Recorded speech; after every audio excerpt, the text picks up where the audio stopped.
That is, what everyone joins the Secret Service is to go to what they call the show, which is the President's Detail. Okay. But the Secret Service has a huge arm of investigative activities. When you start your first office, you kind of do all the financial crime investigations, credit card fraud, check forgery, money laundering, and definitely the counterfeiting. And then after you do your first office, then sometimes you can go to a different office in headquarters, or you can go to one of the details. And that could be either a former president, the vice president, or the president, or whoever the Secret Service has been designated to protect during that time frame.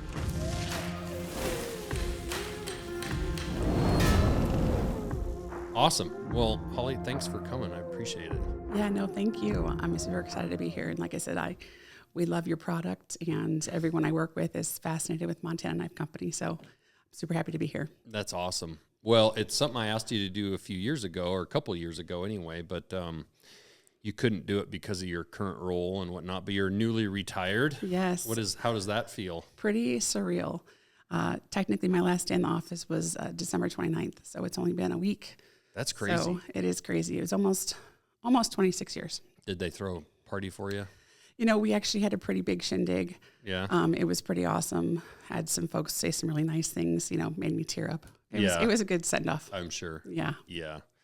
That's amazing. So you said almost 26 years? Yeah. So I started May 11th, 1998. Really? So in May it would be 26. So. Okay. So where did you grow up? I was born in Illinois, real small farm community, but we moved to Phoenix, Arizona when I was 3. So almost all my schooling was done there. And then I went to Northern Arizona University in Flagstaff. Oh, really? Mm-hmm. Okay. Yep. NAU. Yeah, I loved it. Flagstaff's cool because you have you're only a couple hours from nice warm weather in the winter, but then they actually, I was amazed the first time I was there. I think they had a foot of snow, and I was like, wait, sure. This is supposed to be Arizona. It's kind of very similar to Missoula's climate, actually. It's we definitely get a nice winter, but then it would melt off. And actually my son, my stepson, our oldest son, he just graduated from Northern Arizona too, and he's a police officer in Flagstaff now. Oh, cool. Mm-hmm. So what when you were in high school, were you in sports, or what did you like to do for fun or hobbies? Or I was a pretty involved kid. I played basketball, softball, and my favorite sport was badminton. Really? Yeah, we had a badminton team. Yeah. And I was actually pretty good on varsity in badminton, but and then I did all kinds of,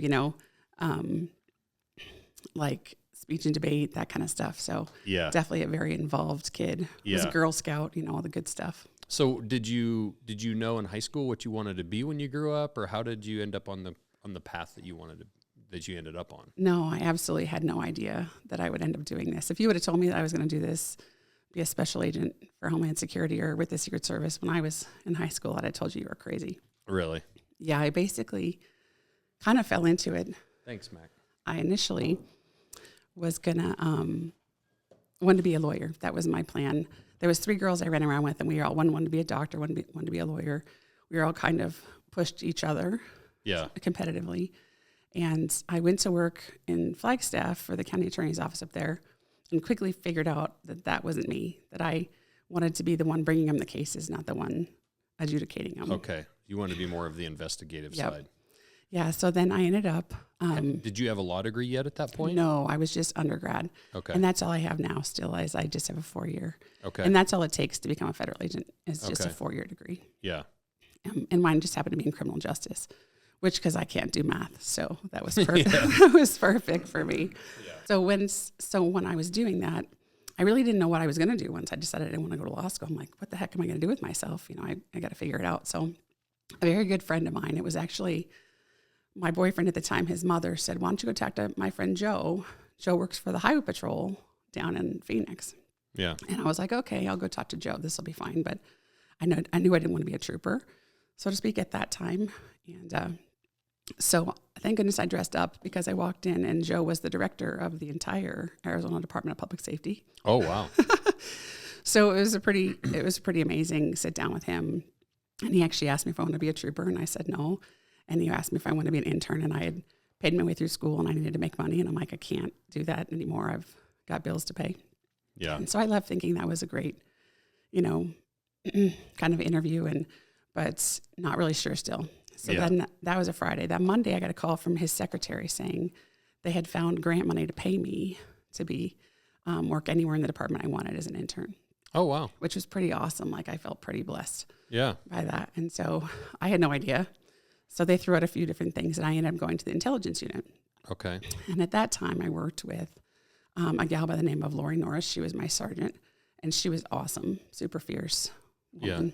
Yeah. And she asked me if I wanted to be an analyst or an investigator. And I'm like, I don't know, what do the analysts do? And so she handed me a stack of books that was, higher than I was on the counter. And I was like, yeah, what do the investigators do? Because I don't think this is for me. Yeah.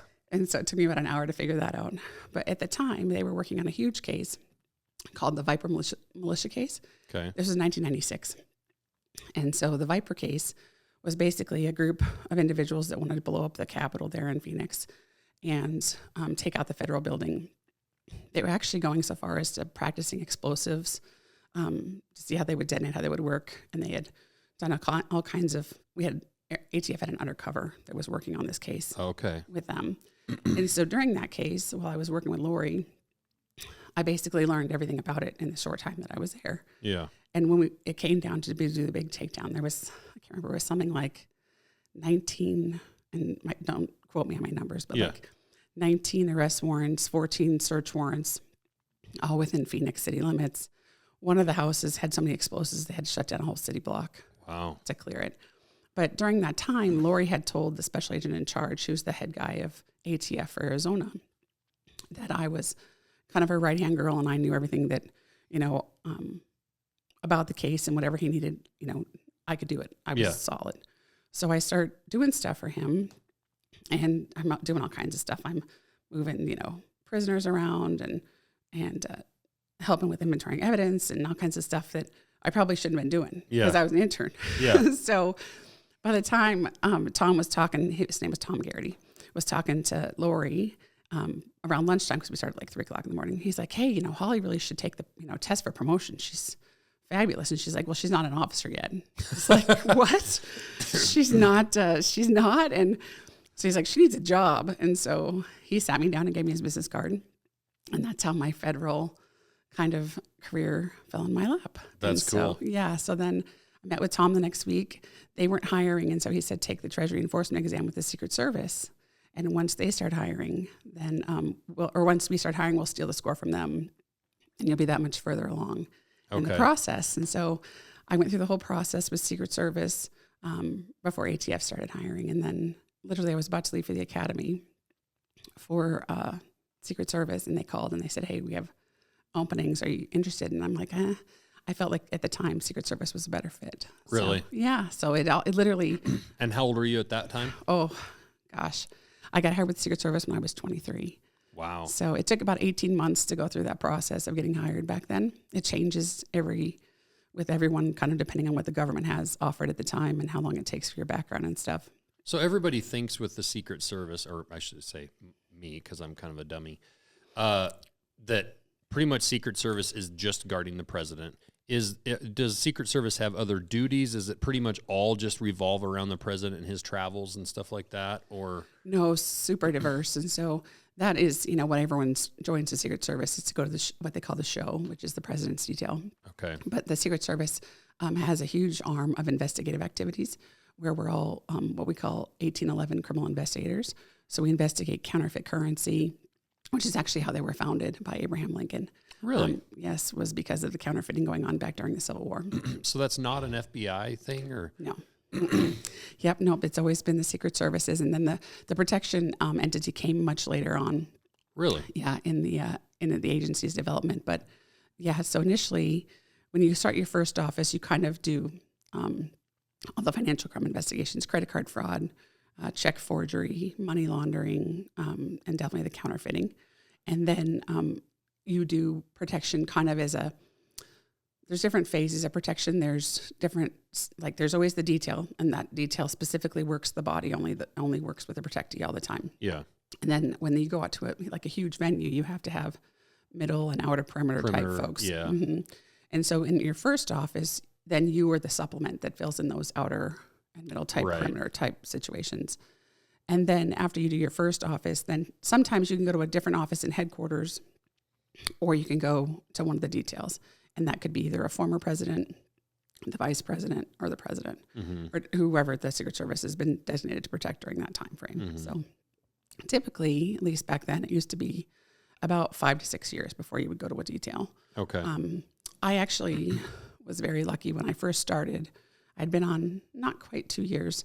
I was protecting Vice President Dick Cheney before he was the vice president. Okay. When they were out on the campaign trail, I was Okay. assigned to his wife, Lynn Cheney, but they never separated.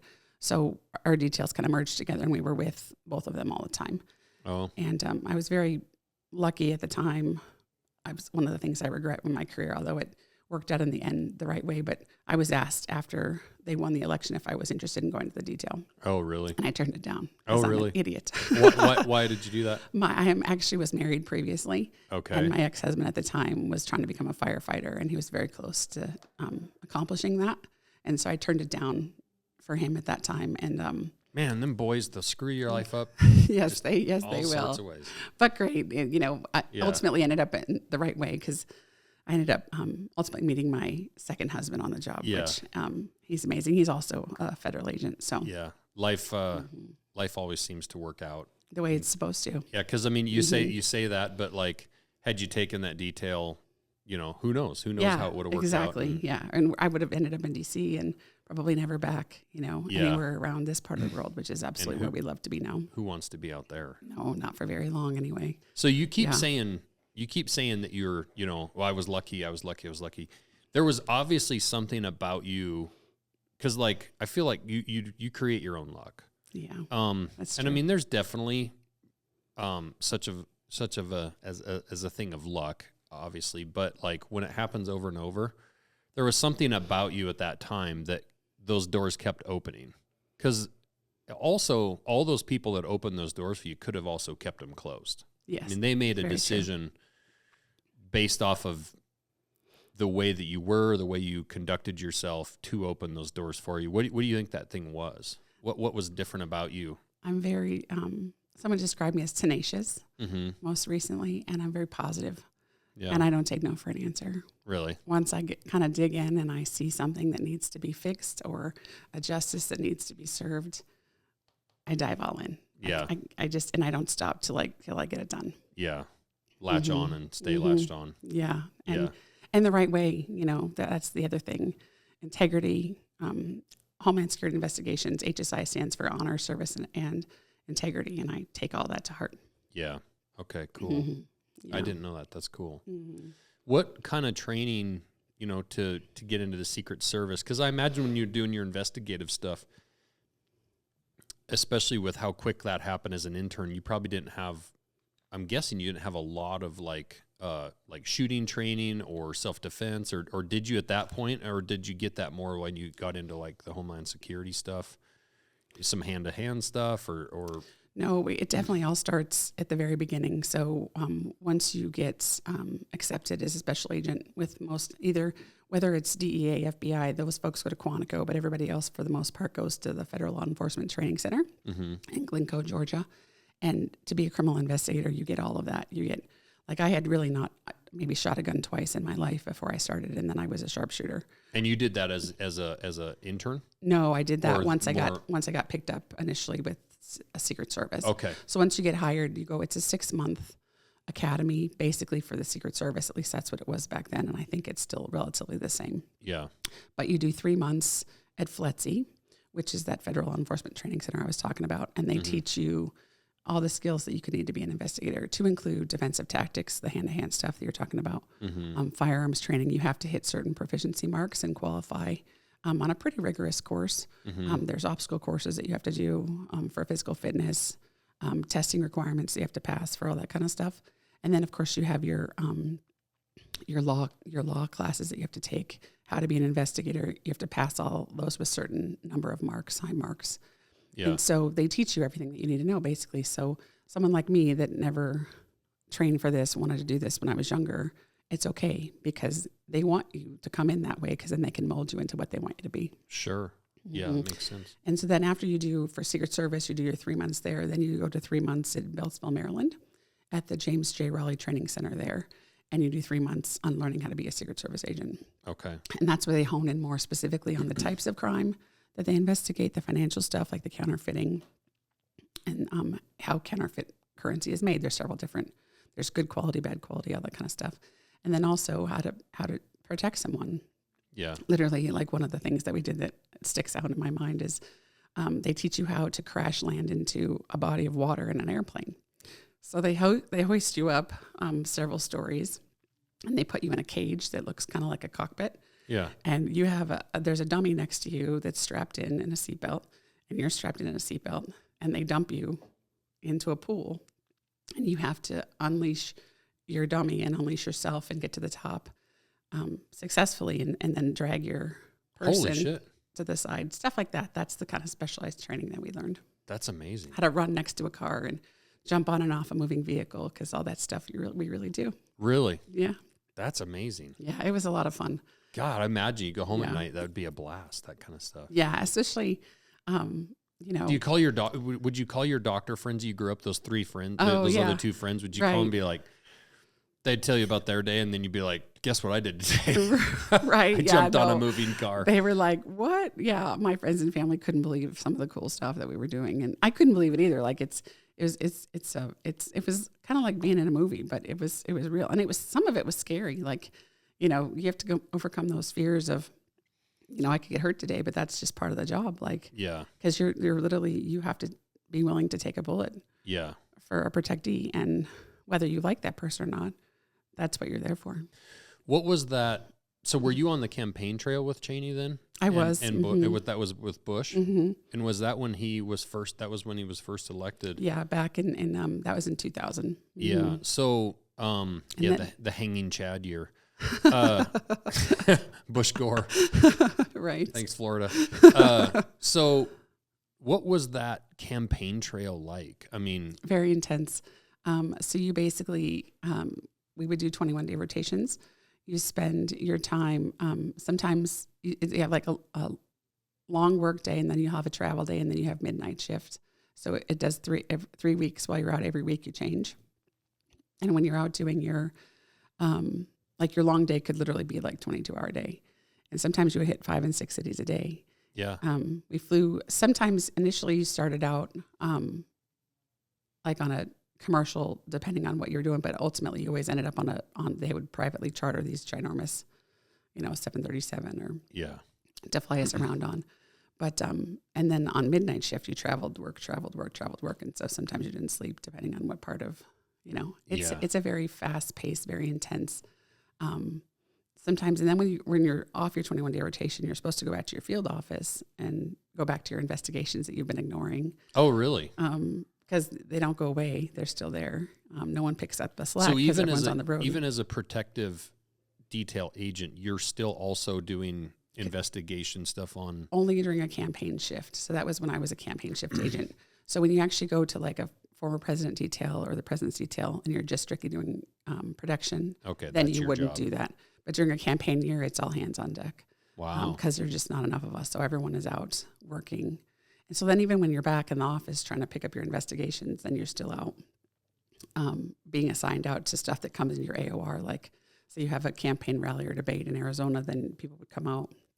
So basically you're gone for the year. It's a tough, campaign years are really hard in the Secret Service. As much as I can't stand politicians, the one thing I have always said is, and I don't know if they're snorting coke or how they're doing it, but I don't know how the hell they keep up with that pace. Because, I mean, say what you want about any of those politicians, the amount of travel, and I understand it's, private travel and stuff, but it's still...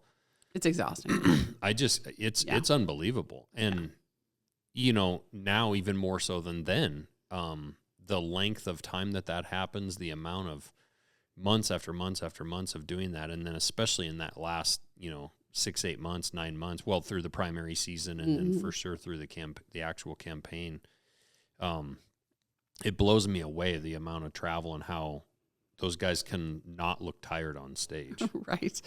Yeah, no, it is exhausting. And then to have to turn it on every, time you get up and give the same exciting speech and to do the whole, and us too. And everybody's waiting for you to make one mistake. Yes. Say one thing. Yes. Get caught on a hot mic one time. Right. Yeah. Yeah. Do you remember from that campaign any close calls you were involved with crazy person or issues or So anything that kind of sticks out from that time period? sadly, there's always folks that aren't going to agree with your candidate, and that's one of the part of the training that they give us is our protective intelligence training and things like that. Unfortunately, we have a lot of folks with mental illness that would show up and, maybe be saying, inappropriate things or different stuff. But yeah, I mean, I think most of us at some point or another in our career will have to go hands-on. But they teach us techniques on how to, break people's, not break, it's called like a thumb break where someone's shaking someone's hand too vigorously on how to do that without hurting that individual, but to get them to release, things like that, like pressure point type stuff.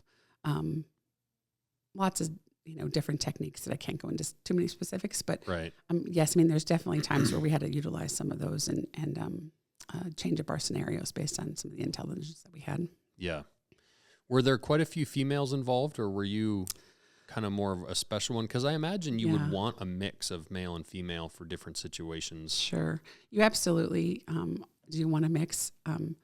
I think law enforcement is pretty standard across the board. It's about 10% female, which is unfortunate because we bring so much to the table in terms of how we look at situations, our empathy, you don't have to be this, hard charging, Superman to do this job. You have to have common sense. You do have to be physically fit and be able to utilize, some of those defensive tactic skills that I talked about. But we bring so much to the table as females from a different perspective that helps us be successful. And so I really wish that more women kind of thought that they were able to do it. And maybe even them hearing me on your show will help encourage some younger girls to say, hey, I can do this because this other lady did this. Yeah. Because I've had an amazing career where I've, we'll probably get into some of it, but, traveled the world. Yeah. Done some amazing stuff. And I wish that there definitely needs to be more women doing what we do. Yeah. Yeah. Mm-hmm. Well, in an undercover situation, I mean, quite honestly, if you're dressed nice and have your purse and whatever, and you're going about your daily life, like you're not going to be, if I'm doing bad shit, like I'm not really looking for you. Exactly. I'm looking for the dude that looks like I need to be worried about him. Exactly. And actually I was very successful in several undercover roles.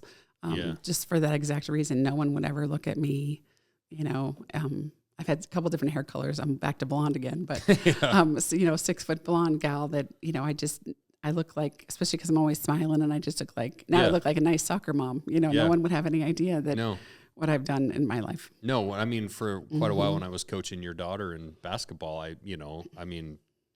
the last thing I would have guessed is what you do. Right. You're just a nice mom. I mean, Yeah. So how long did the Secret Service stuff last? So I was with the Secret Service until 2009. I finally left. So after I had that campaign, then I went ultimately to the President Carter's detail in Georgia, and I was there for 4 years.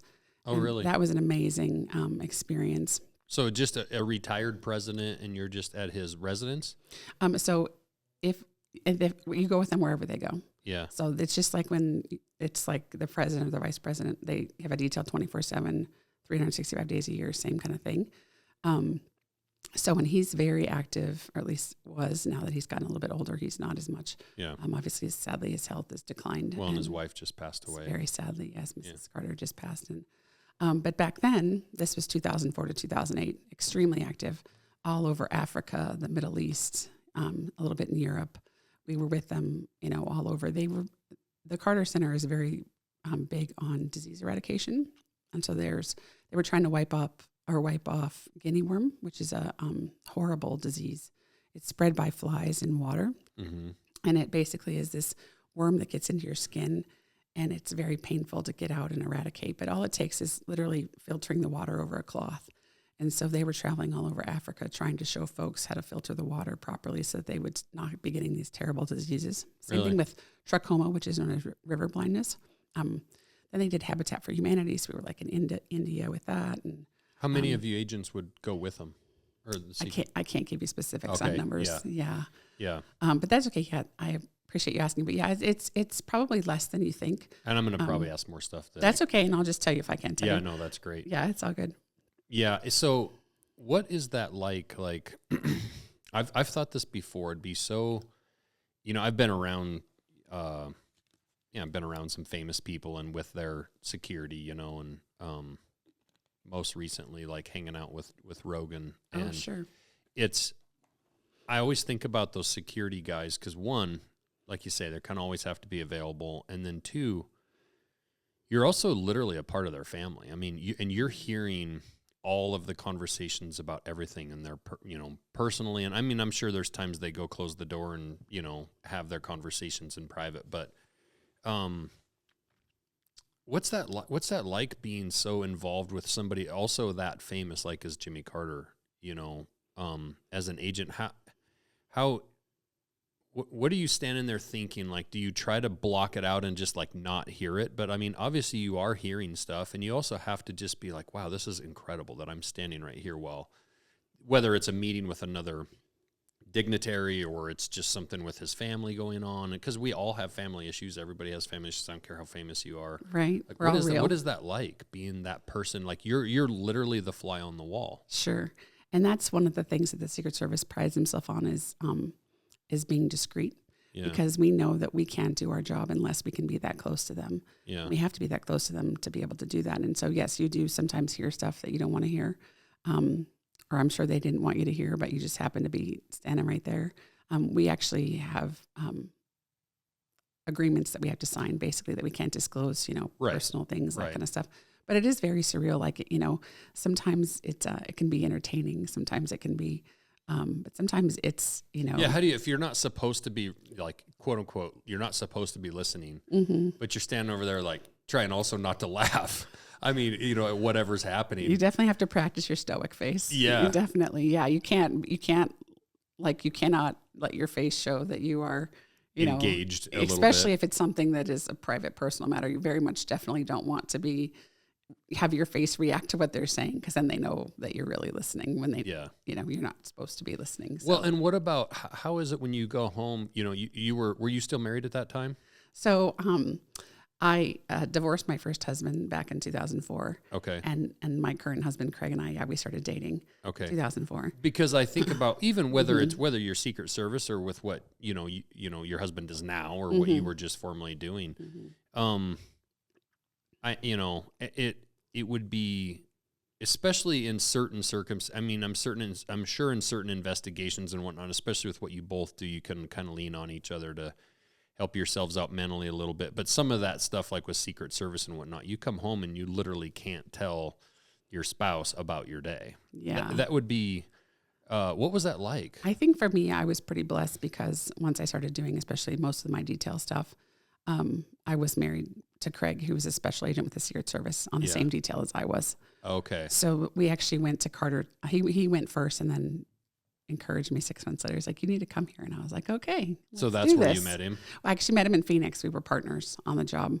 Okay. I started first in 98 and he came in like 2000. He came in like 2000. I know, yeah, fishing out of the company pond is probably not the best option, but it works for us. Yeah, it worked for us. But so you actually had a spouse you kind of could talk to. Yes, which for me was amazing, because that can be very difficult. And I think for some of the agents that don't have that situation, they definitely have a harder time at home sometimes.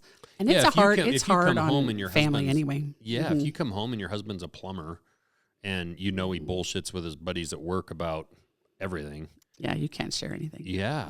Yeah. That would also, I could see where that'd put a real strain of like, the husband saying like, or the wife, whichever way, saying like, you got to tell me something, Right. Yeah, that would be, you'd have to have a very understanding spouse. Definitely. And and very trusting. Right. When I started the Secret Service back in 98, there was an 83% divorce rate. Wow. Yeah. And I don't know that it's gotten any better, honestly. And did you guys have kids at that point? Craig had children with his first wife. So when we started dating in 2004, they were 4 years old. They were born in 2000. So at that point, they were in Phoenix and he had gone to Carter. So it was difficult trying to go back and forth and then have them. Well, come to Georgia too, which is where we were living at the time. With being divorced myself, and trying to balance, getting time with your kids and whatnot, that can be very, very difficult. And just in regular life with regular 9 to 5 jobs, and with you guys spending literally potentially weeks on the road or traveling or getting called in the middle of the night and having to leave or do whatever, that would be very difficult to parent in that environment. Yeah, it definitely was. Eventually we did have a child together as well. Yeah. And that was in 2008. Our youngest daughter was born. And Craig had switched agencies and was going over to ICE back then. And I was still with the Secret Service, and their family-friendly option for him going to Phoenix was to send me to Las Vegas. Oh, really? So I went to Las Vegas pregnant. And then he was with the twins back in Phoenix. And so for about a year and a half, we went back and forth, and then I had to go back to another academy because that's about the time I switched over to what was then ICE, now what we call HSI, which is still under technically ICE. Mm-hmm. They have if they could just figure out their name, it would be really good. Yeah. Yeah. But it was the same mission. So yeah, that was very difficult. Definitely. And it definitely is hard on family. You definitely have to have a supportive spouse. Yeah. Because you are gone sometimes. Yeah. Especially on those campaign details, because in 2004, again, I was on John Edwards. So I was out with him when he was running for president. And then when he switched over as the vice presidential candidate under Kerry. And so we were out an entire year. I think I was home maybe 3 weeks in Arizona back then. So what do they do in the Secret Service when you, it seems like every 4 to 8 years we switch political parties as a country. Mm-hmm. So you were on the campaign trail with a, very Republican, very right-leaning, beliefs and whatnot with a candidate. And then I guess with Carter, like he was gone, he was in retirement and probably maybe a little bit less involved in like the day-to-day politics stuff. But, like going from Obama to Trump, mm-hmm. and then say Trump to Biden, mm-hmm. for those guys that are in now. Sure. Do they, when say Obama gets out of office, does their detail pretty much just move with them if they want to move back to Hawaii or wherever they want to go, Malibu or something or wherever? Or do those agents stay active with the current president, or is there a mix? It's kind of a mix. Typically you would stay, once you go to like what they call the show, you're there for 5 years. So doesn't matter who the president is. But sometimes like maybe the head will change of the detail, like the detail leader, things like that. Sometimes the makeup of the detail will change slightly, but for the most part, once you're there, no matter who's the president. So how fascinating would that be to go, because you didn't necessarily go from like Cheney to, Well, I went from Cheney to John Edwards in 2004. Oh, you which did? Couldn't have been more different. So, and then I also temped on President Clinton's details slightly. Okay. After he left office, just for a hot minute. I've worked every protectee Republican and Democrat that except for Reagan. I never worked Reagan, but Carter, both Bushes. Yeah, you have to keep your politics in check.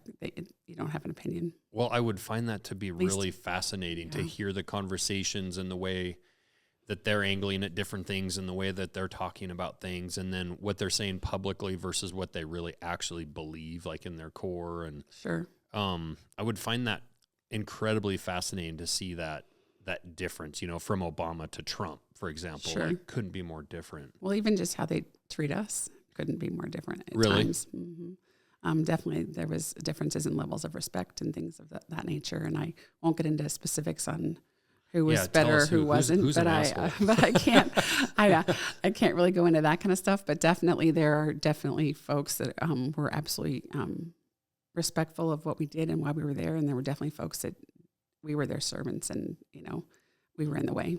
So oh man, it was difficult, and you're literally there to take a bullet. I mean, frankly, literally. So that's why you kind of and I always looked at it as yes, I was there to protect the person, but I was there to protect the position that person held and what that meant to our country. Right. Mm-hmm. Yeah, that's incredible. And also it would be hard to not be to get real jaded because you're also frankly you're trading a lot of your personal life and being a mom or a dad or whatever for your country. Absolutely. And for that particular person. Absolutely. And if you would hope that they would show decent amount of respect for that. Yeah. So there were definitely times where it was definitely more difficult to go to work every day. Yeah. But for the most part, I had a pretty great experience. Yeah. Even, every once in a while there was something, but for the most part, I loved what I did for a living. I loved being a parent though. And yeah, absolutely. There were trade-offs with the kids. Yeah. Yeah. I think that's why I feel so blessed now, at least, to be retired so young, where I am going to get to at least spend a little bit more time with our youngest. Yeah. Before she heads off. For sure. Yeah, to college and such. But I know definitely the twins, our oldest two, they missed out on a lot of time. Right. But we've definitely always tried to. We always take big family vacations, and holidays are a huge deal. And we just have always tried to make up, even if we didn't celebrate Christmas on Christmas or Thanksgiving on Thanksgiving.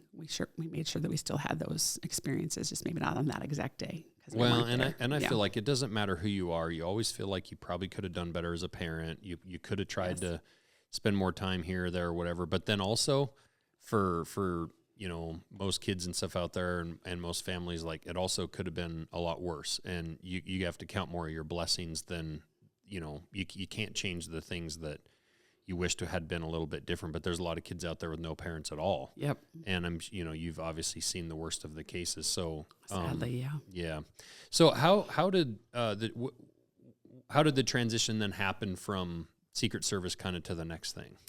So we were trying to get back to Phoenix to be closer to the twins. Okay. So that was pretty much, neither one of us really wanted to leave the Secret Service. We loved what we did, and we were both pretty good at it. But it was more important to get back to be closer to them because they needed us. Yeah. There were some issues going on with their mom at the time. Mm-hmm. And so Craig was lucky enough to find a position before I was. So then it took almost a year and a half for me to get picked up. And then I ended up, then we were both in Phoenix again working for back then ICE. And he wasn't super thrilled on the position he was holding at the time. So he ended up actually going on to the FDA, which is the Food and Drug Administration. Okay. Being a criminal investigator for them, which is where he currently is now. And I ended up in a OCDEF task force, which is Organized Crime Drug Enforcement Task Force, and pretty quickly started working gun trafficking, which back then it was 2011. At this point-ish, 2010, 2011, there was a huge gun problem where guns were going south to Mexico at the time. So is this part of that Fast and Furious? So I was assigned to the same group that was working that case. There was two kind of factions of that office. There was one side of ATF that was working it, and then there was another side that was working a similar gun trafficking case, but not the Fast and Furious case. And so I was assigned to the group that was not working the F&F case. Okay. So, but sadly, what transpired in that case is what transpired. Several guns went to Mexico that they were unrecoverable. And unfortunately, one of those was used to kill Border Patrol Agent Brian Terry. And actually, two of the agents that I was working on our case with ended up being whistleblowers in that investigation. Oh, wow. Yeah. So there was huge, we went through tons of investigation. Were you guys working in the same office? So we all worked in the same huge building. There was we had different sections of the building and such. But so it was a difficult time, definitely, for ATF in the office and for those that were working on the task force, with them. In our case, we were lucky enough to put several individuals tied to a major drug cartel away. And a lot of those were straw purchasers, which are people that buy guns, just make a little bit of money, say they're buying the guns for themselves and then turn them over. But a lot of those guns, they were trying to send to Mexico. So in our case, though, most of it was historical, and sadly the guns, a lot of them had already gone. But we did our best to make sure that nothing in our case was going across the border. Did you travel? That was the difference. Into Mexico much yourself? I did not travel into Mexico for the case, but we worked down along the border pretty extensively. And we were stopping stuff that was trying to cross down in Yuma, down in that area quite a bit. Yeah. And then, of course, stuff in Phoenix as well, too, because a lot of the straws were in Phoenix, and then a lot of the stuff was crossing near Yuma. Was it happening through, like, pawn shops? I mean, how are people getting these guns? Technically, you could go into any kind of a gun dealer, gun broker, and you have to fill out the 4473, which is the form to purchase the gun. Yeah. And these individuals were lying on those forms, which was some of the charges that we were able to show to prove that they were.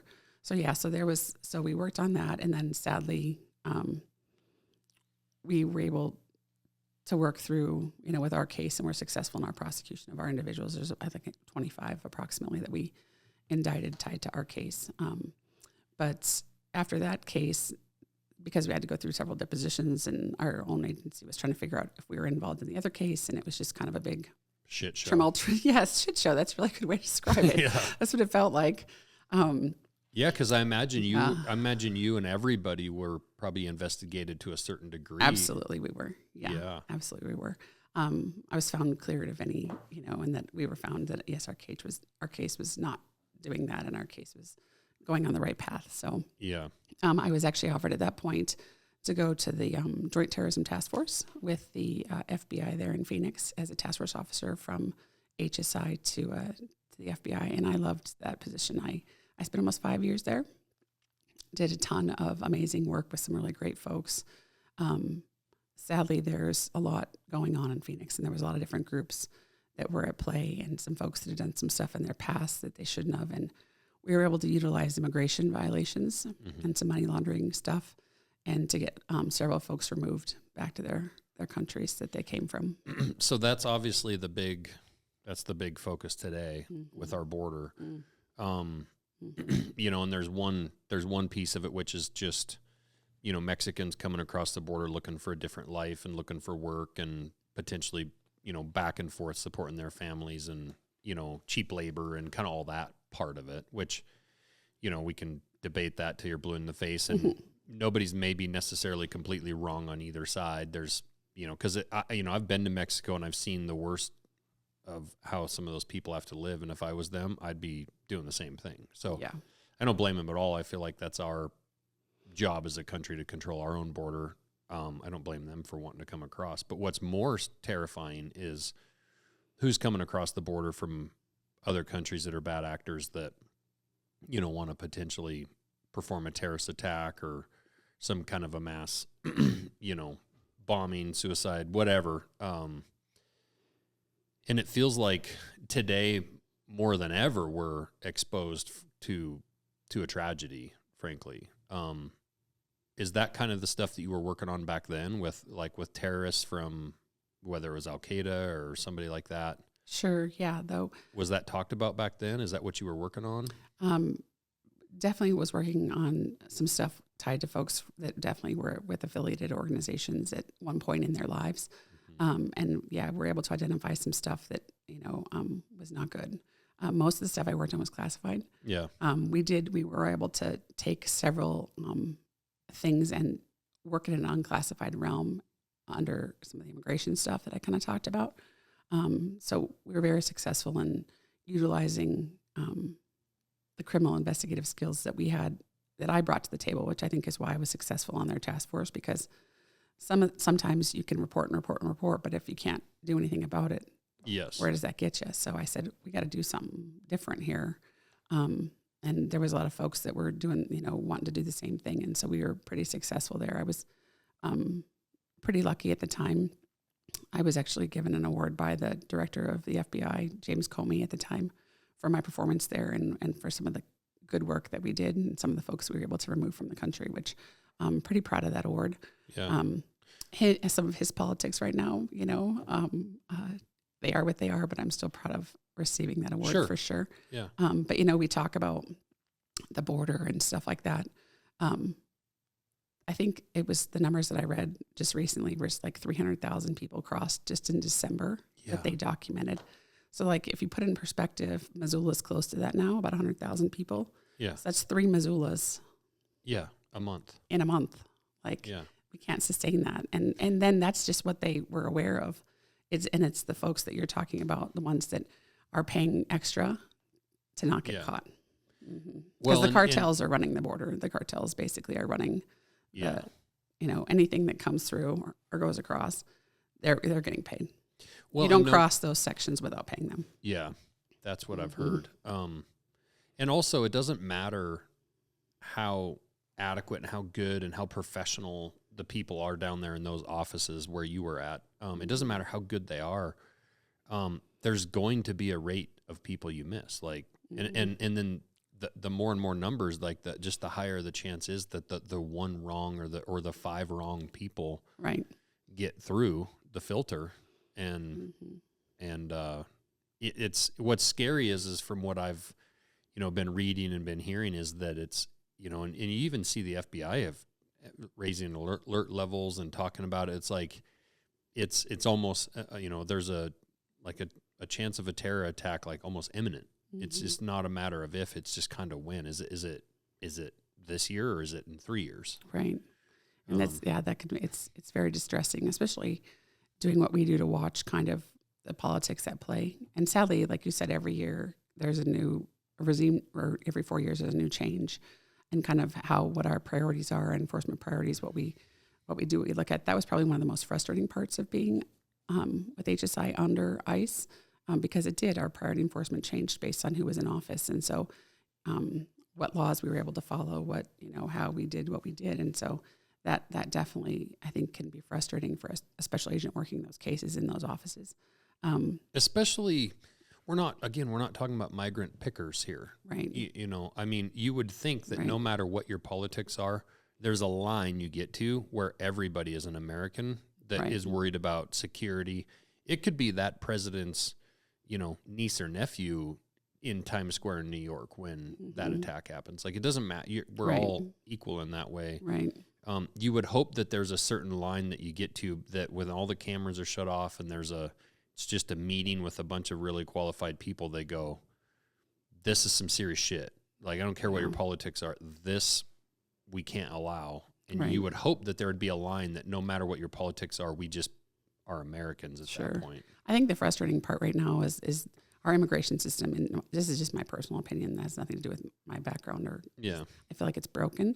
And until they fix that, we're going to continue to have problems. I mean, there should be a legal way to come here, but like most of the folks, are coming under an asylum claim that is legit. Like, it's not a legit claim. And so, but they're all here and not being, necessarily processed properly because of the numbers that are coming through at the time that they're coming through. And then are they going to show back up for that hearing 5, 6, sometimes 7 years later? I mean, it's insane how far out immigration court is. Right. And the notices to appear that are being issued. And as the front line down there, the agents that are working on that line, you can't continue to watch that day in and day out and not have it affect you. Like, I cannot imagine how. I was down there, I got sent as HSI. We go down to supplement now because of the stuff that they just don't have enough people to work for the influx that's coming in. And so they actually tried to send me like a month before I retired. And I was like, are you kidding? Yeah. So I was down there last year in April for a month. And it's just insane what those folks are having to deal with, the agents that are working down there. And, just the turnover is just crazy of what's just coming through over and over. And it's not even really folks from Mexico where, it's mostly, Guatemala, Venezuela, Colombia. There's, the folks from all over the, and then from South America. And then you throw in China and then the Middle East and, Syria and, we've even seen a huge influx just here in Montana of folks coming in from different, and I'm all for people who want to come in. But like the folks that are coming in now, they're not given, work authorization, things like that. So what do we expect them to do? Right. They're going to live off the taxpayer dollar or start to commit crime unless they have the ability to work. So there's definitely so many things that need to be changed so that they can at least be productive. If you're going to allow all these folks in, it's the most you could. And they may be trying to change some of that stuff right now. I'm not down there, doing the processing, but to me, it's the most, you can take Russia, China, whatever, all the things across the globe. To me, it's absolutely the most imminent threat that we face. Because it's the only way really that another country is actually going to hit us on our own soil is going to be through that process. I mean, we're geographically in a really good position to protect ourselves, and with technology and our military defense to protect ourselves from some attack. And it would be suicide for another country to actually, try to do it in such an overt way. Right. But that's how you do it. I mean, it's going to be through that process at the border. Right. And I agree, I look at how difficult it was in the last couple of years for my cousin to immigrate to the U.S. from Alberta, from Canada. Mm-hmm. And I mean, we're talking about, she's, married my cousin who lives in Wyoming. They got married up in Canada, but, we're talking about this little white girl that speaks perfect English that, has maybe a tiny bit of a Canadian accent, but like has this amazing business that she's got going. And it literally should be a 10-minute interview with a judge or Right. whoever, and like, okay, yeah, you're the kind of people we want. I mean, Right. you have a business, you have a job, you speak English, you're educated, you know, Yeah. bam, done. Like it should be that. And even for migrants, you know, that truly want to just come here and work and go home. That's great. Like, come on in. Yeah, it's even the office that handles Citizenship and Immigration Services, USCIS we call it. They're basically funded through fees, through like the fees that you pay to get your lawful permanent resident status and all those. Every document that you submit has a fee associated to it. So, like, say when Trump is in office, there was not a lot of immigration going on, not a lot of folks coming in. So basically, that agency was cut to its core because they didn't have the fees to pay the people to process the applications. So anyone who was trying to do it the right way, there was no one there to process their applications. Wow. But now that things have changed and Biden's in office, lots of fees coming in, lots of immigration, so now they've built it back up again. But then but you aren't keeping the same folks there that know how to do the process, that agency alone needs to be completely revamped. Yeah. You should never have an agency that's run based on that. Like, No. that should not be how you pay the bills and keep the lights on for those No. folks. Like, And especially when we burn money in a burn barrel in Ukraine at the rate we do. I mean, it's just, you know, it's amazing where our focus and where we choose to spend our money. And again, we're talking about all our representatives, you know, Democrat and Republican. We all live in this country and we're all Americans. Like, you would think that protecting the homeland would be like, that's number one. Right.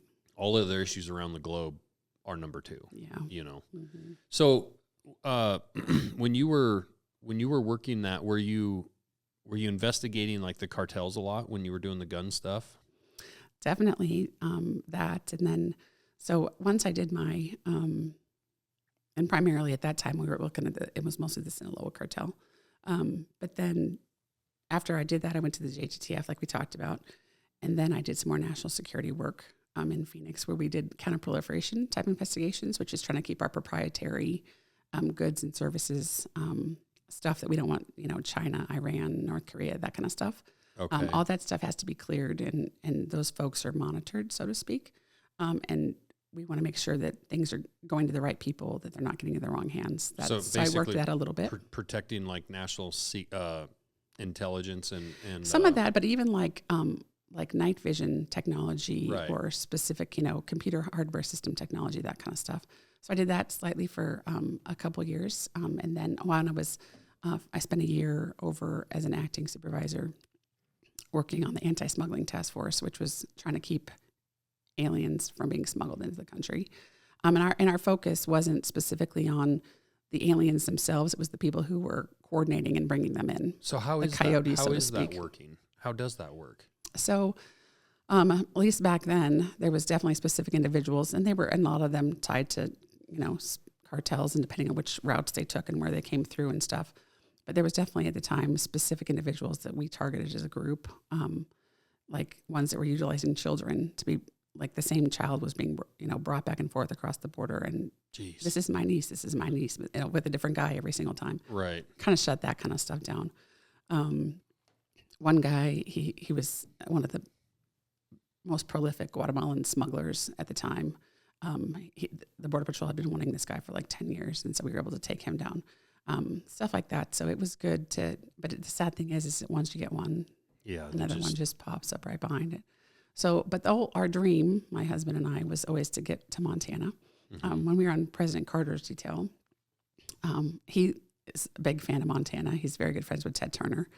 And so he would come and stay at Ted's place, and we would work, and he would fish and do all that. Did you hunt some buffalo? I did not hunt any buffalo with him, but we did eat at Ted's restaurant a couple of times. So, Yeah. but so that's when I fell in love with Montana back in 2004. And so we would come. My husband had a cousin that lived in Bozeman, and so we would stay after a week or whatever. So ultimately, we wanted to get back here. And my husband's position, he covers Montana and has for several years before we got here. And his job is to keep the Canadians out, right? No. That's just counterfeit pharmaceuticals coming from Canada. I thought you were both keeping Canadians out, watching that border. No, he does mostly like counterfeit drugs being brought into the country, stuff being utilized, like treatments that people saying that they're curing cancer, and it's just bogus bunk type stuff. He's trying to make sure that kind of stuff. Yeah. But he did have a big case tied to Canada, though. I think that's probably where that came from. Yeah. Yeah. I was joking. But he... keeping my cousin out. Right. Yeah, he was like, that Smith girl, get her out of here. Yeah. So ultimately, so we fell in love with Montana, and so we were trying to get up here, and then they had asked me to take over a position as that group supervisor with the task force, but at the time I couldn't take the promotion and then come here because it would be a step back in pay grade. Oh. And they wouldn't let you go backwards, and so I turned even if you wanted to. Yeah. Really? Yeah. So I turned that down at that point, and then we finally got where I was going to be coming, and was able to get what they call a self-funded lateral transfer up here, and which we were super excited about. But I got a phone call too from an old supervisor that I had back when I was doing the JTTF work, and he asked me if I would actually come assist running part of National Security Division and headquarters in DC. Oh wow! And that was going to be, he said 18 months, but then he said, well, in reality, it's going to be more like 4 to 6 years because I'm going to retire and I want you to take my spot and run the whole country. And I felt very blessed and lucky to have that position. But I definitely had worked my tail off on some of those cases that we did back then, and I respected the heck out of this guy.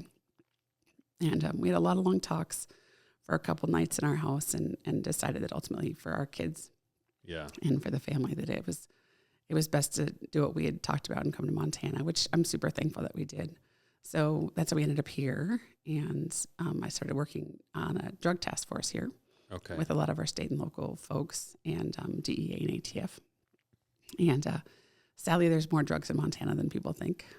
So that's what is something that I think people are blown away by. But what we also, I mean, there's drugs everywhere, right? But it was also explained to me by someone else that does stuff that's similar that, like with Interstate 90, it's a corridor. It is. From the West Coast into like the Bakken oil field area and then down through Canada from, down through I-15, through Montana into Salt Lake or, down through Denver. So Montana really has a lot of crossroads through it. Not to mention there's people that use drugs everywhere and deal drugs everywhere. Mm-hmm. Yep, sadly. Yeah. When I first got here in 2018, there was no fentanyl here. Really? And now it's everywhere. In 18, so just in 5 years. Mm-hmm. Yeah. That's amazing. It is amazing. Yeah, you're like, whoa, look at, there's some, now it's everywhere. Now it's kind of become the thing. And even cocaine has made a huge comeback. There was no cocaine here hardly when I started, and cocaine is everywhere here now. So when you came here, what were you kind of focusing on with the drugs? Meth and heroin. Okay. And now pretty much it's shocking if you see heroin because everyone's turned to fentanyl. Really? Mm-hmm. And it's in everything. Sadly, now they're putting it in everything. They're putting it in weed. They're putting it in cocaine. Yeah. It's in marijuana? Trying to get some of it. They're trying to get kids hooked. Mm-hmm. That's amazing. It's sad. It's scary. Scary as a parent. So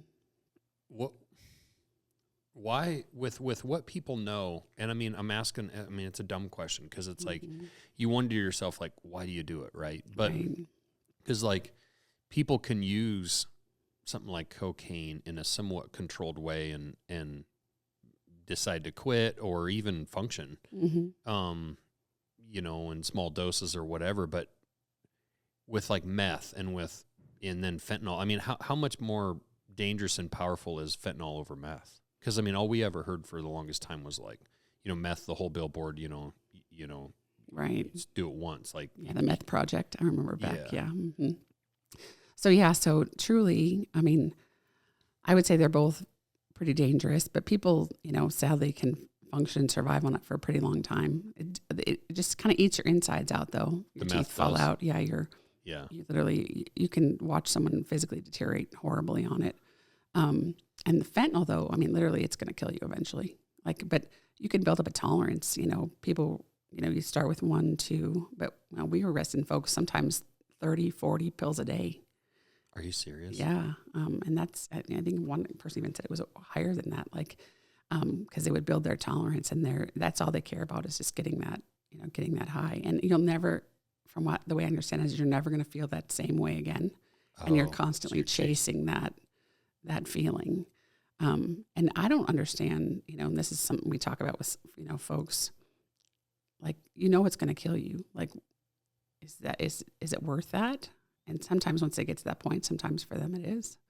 So on Rogan's show, he had this guy on, I don't remember his name, but he has that YouTube Soft White Underbelly YouTube channel where he just goes and interviews people on Skid Row. Oh, gotcha. And he'll interview, I mean, it's actually hard to click on him and watch him at first because you even feel dirty just even like watching this person. Sure. And I'm sure it's all stuff you've seen and dealt with, but he interviews, I don't care. It can be anyone from a drug addict. There are all these homeless people on Skid Row. It can be, drug addict, sex offenders, child molesters, sure. Like the entire gamut. But he'll just sit them down and he'll just interview them. And I was actually, I kind of went down the rabbit hole watching a bunch of them. A bunch of the drug stuff, I actually found those drug addicts to be very self-aware, incredibly self-aware, and a lot of them incredibly smart. And they all wanted, not all, most of them wanted to quit, and they had plans on quitting. They had plans on, quitting and going back to school and starting a job and whatever. Right. But to your point, he would even ask them, like, this is going to kill you. And they're like, I know, but like they were talking about fentanyl. And they were saying, like, the one guy was like, I quit meth. I was fine, like, quitting meth. The pain and the draw that the fentanyl had was, he said, he would rather die than have to go through that withdrawal and like it was so addictive. Dope sick is real. Yeah, it was beyond something that guy could ever comprehend, even though he wanted to. Yeah, he just like, you don't understand what it's like once you're on it to get off. Yeah, it's definitely extremely, extremely difficult to beat. I have seen people do it, but it's rare. Yeah. Yeah. And then, even to get clean for years and then go back to it, it's crazy. Like I don't know what, not having ever done anything like that myself. Like I'm an adrenaline junkie. That's where I get my high, from kicking in doors and that kind of stuff, which don't even do that anymore now. But, it's sad that, and they'll go for everything, their kids, their families, they're, chasing that high. But it's, until again, this goes back to the border, you know, all that stuff is coming from China and Mexico. Is it? Yeah. All of it. Really? Yeah. So it's, until we start shutting down some of that stuff, we're going to continue to see influx. How do they place people like dealers here? How do they find dealers like in Montana from Mexico and Central America? How does that process work? Well, we, even when I first started here, we didn't have a ton of what I would say a cartel presence here, but it's definitely grown over the last, 5.5 years, and where we are seeing a lot more folks, and they're just making their way up and realizing it's kind of an untapped territory. Yeah. So we get a lot of stuff out of California and a lot of stuff out of Washington. Most of our corridor was coming out of Washington, but realizing that, there's nobody here. I have a whole new territory. I can come take over. And so we've definitely been doing our best to knock it down as we identify, those hubs and stuff. But some of like your street level dealers here in town is just out of necessity to feed their habit. Right. So folks turn dealer because they have, that 30, 40 pill habit. And when they're so much a pill, depending on, that has even dropped what's a pill substantially. Cost? Oh, right now, it depends on where you buy it, but typically you can buy them over in, Washington for $3 a pill. Really? If you have a good connect, you can get it down at the border for about $1. Really? So but it's up cheap. Here in town, you're buying them for, 8 to 10-ish on the Native American reservation. They're going for like 20 to 40. Really? It's insane. So a lot of, I think you're seeing a lot of that folks moving up, trying to get that the reservation traffic where they can make so much more uphill selling it up there. Sadly, but the markup is huge in terms of profitability up in this area because it's still that untouched where it's not they can't get it. They can get it so cheap down there, and then to sell it up here, you can make a lot of money. Really? Sadly. Do you find it easier or harder to investigate Montana has like 1 million people. Mm-hmm. It's really, generally pretty small in the scheme of things. Because I was actually really good friends for a long time with a gal in New York City. She was an NYPD investigator. Her husband worked at the kind of at the docks as a customs agent.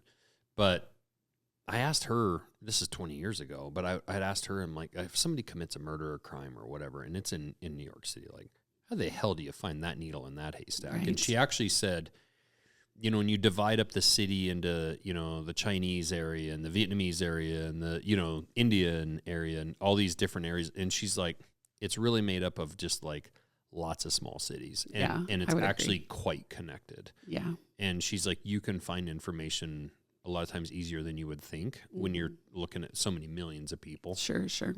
But do you find as an agent, I would think it would be easier to investigate because, like, a town like Lincoln, where I grew up, it's so small, and it would seem like everybody kind of knows everybody. Do you find it easier, or is it actually harder because you do have people that are more tight knit that protect each other, or is it easier to find that dealer and that person in that small town in Montana? I think it has its challenges no matter where you are, but definitely I feel like. It is a little bit easier to pinpoint specifics on certain things just because everybody does know everybody. Mm-hmm. But we rely a lot on, individuals in the community coming forward with tips, leads, that kind of stuff. That all is huge. And then also sources, individuals that we're able to work. And when it is smaller, it does make your pool a little bit easier to definitely work from. But yeah, I could see what your friend is saying. We used to go to the UN every year, and I was usually in New York City a couple times a year for different protection type stuff.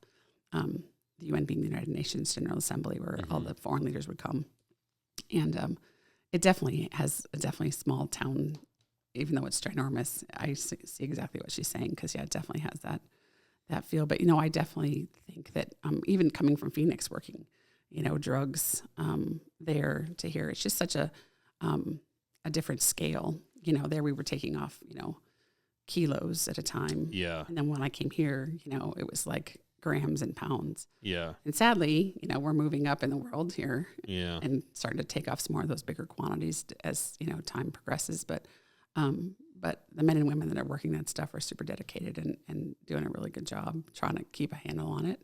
But sadly, it's until we change some stuff of the flux of just what's coming into the country, we're going to continue to see that stuff grow. Do you find the education process through like the schools and stuff and the way that, like I look at, the 80s and 90s when I grew up, like everybody smoked, right? You go to a bar to play pool, it's filled with smoke. Everyone smoked. You didn't even think twice about it. You went to Perkins for breakfast and they're like smoking or non-smoking. And there's a half piece of glass, and it's like, but the education process about, cigarettes and tobacco and whatnot, and then a lot of the laws that got passed have largely, like now you see a young person smoking, it kind of shocks you. It's like this beautiful 21-year-old girl, and then she lights up a cigarette, and it's like, what the hell are you doing? Like, how can you be so stupid, right? Yeah. So it's much more rare, and it's financially, through a lot of the taxes and stuff they've done on that stuff, difficult for young people to partake in that stuff. But do you find the education with fentanyl and meth and a lot of the push that's happened in the last few years, do you find a lot of the young people, do you see it getting any better, or is it just because the drugs are getting more and more addictive and they're better at doing what they're doing, it's still just getting worse, like the drug problem's just growing? Or is it like kind of about the same, it's just a different drug today than it was yesterday? I don't know that I just feel like, for me, like I know you're talking about the smoke, but now you say smoke to a kid and they're smoking pot. They're not smoking. Right. They call smoking. Or vaping. Yeah. Mm-hmm. And half those vape pens are full of, marijuana type products or, heaven knows what else. But yeah, so I definitely feel like, at least here locally around us, in Montana or in the Missoula surrounding area, they're really trying hard to educate the children on what is in some of these products. Still you're going to have a portion that are going to try it anyway and going to want to do it. A lot of it is because of what they're seeing in their own homes. Yeah. Sadly. But I do think that there definitely is a good push from law enforcement and the schools to really make our kids aware of what's out there, what's going on. Sadly, though, with things like TikTok and, Snapchat and, that's how they're getting some of their stuff these days. I mean, all kinds. The sad part is they literally are putting fentanyl in everything from hallucinogenics to, and so I think kids not knowing what they're taking initially, and then that could cause them to go down a path that they didn't even necessarily want to go down because they took a hit of something that they thought was one thing and it's really another. Yeah. But yeah, I hope that it gets better at least for the group of folks that in our, but I know there still are a whole bunch of kids, sadly, that are still using and still. Mm-hmm. What do you think of this argument that, part of and I've heard Rogan talk a lot about this, and I've actually heard him kind of change his tune too over the last few years a little bit. But that a lot of the draw of drugs is the fact that it's illegal, right? Mm-hmm. So it's like you tell a kid you can't do something and they want to do it, right? Mm-hmm. And I've never done a drug in my life. I've never smoked marijuana. I've never done anything, and I'm not just saying that because I have a federal agent sitting in front of me. I was actually really always worried that I would have that addictive personality. Sure. Frankly. Sure. That I would I would kind of be the person that would latch onto it potentially. And I mean, I had great parents and all that. And so it's just never something that drew to me. And I was always probably too much of a wuss too, because I was always scared, like, I'll be the one person that, strokes out the first time I smoke a little bit of marijuana or something. Right. But what do you think of the argument of legalizing marijuana and making, like, say, marijuana that's a lot less dangerous, in most people's minds, legal, and allowing that to happen? Or then you see places like Oregon, and this is where I think Joe has actually changed his tune a little bit, is like, there used to be that argument of like, well, make it in small amounts legal, let people do a little bit of it. But what we've seen is a science experiment out there. It's failing miserably. And we did a hunting show last year out there, Northwest Sportsman Classic or whatever it's called, Pacific, whatever. I could not believe around that convention center the amount of people, camped out in the ditches, and they were just allowing people, burning tires and tents, and it was bonkers to me. And it's a beautiful area. And I used to do a knife show in Eugene, Oregon every year. We would drive through Portland in that area, and it was gorgeous. Mm-hmm. Yeah, I'm familiar. I've been over there. Mm-hmm. But what do you think about this, like, idea of legalizing, say, just marijuana, or legalizing some of these other drugs to a certain degree? I can guess your opinion, but does it make sense at all? Not to me. I don't think legalizing it is the answer at all. And I definitely agree that Portland and Seattle and California have failed their citizens by allowing to go on what's gone on, and the taxpayers that are having to try to deal and clean up with those messes.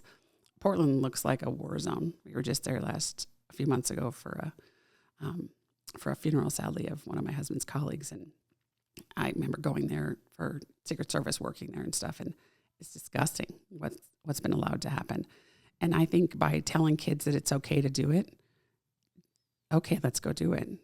Maybe you would take a kid that wasn't going to do it ever just because of that reason. He's a right rule there. follower. Yeah. Right. Like a rule follower kid. Right.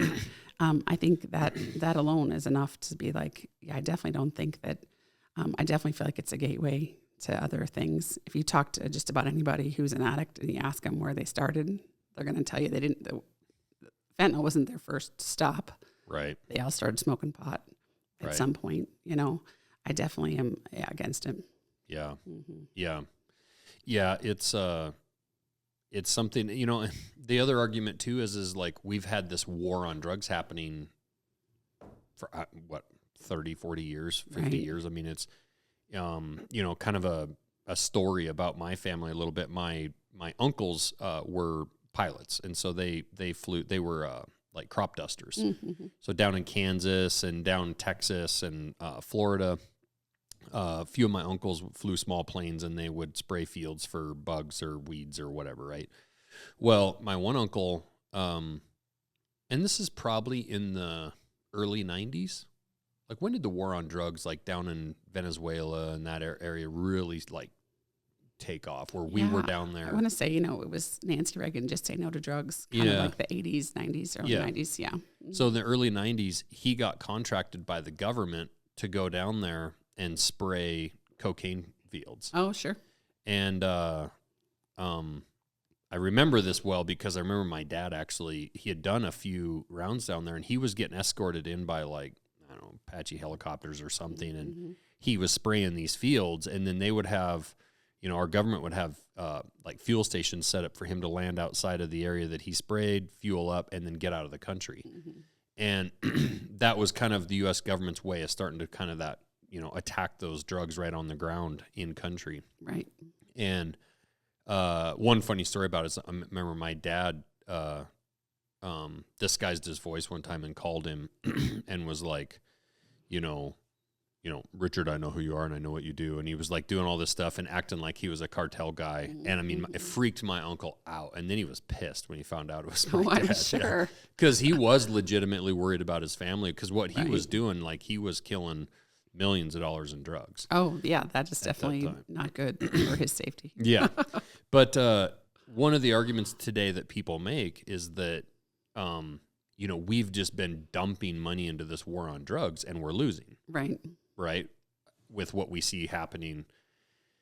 And my thoughts are on it is I'm not so sure we're losing as far as the war on drugs itself. We're losing the control of our border, which makes it really hard for someone like yourself, if you're the soldier in the fight of war on drugs, but we're allowing the enemy to just flood us. It's pretty hard, like, it's pretty hard to win that war. Right. We definitely have to slow down the appetite for them as well.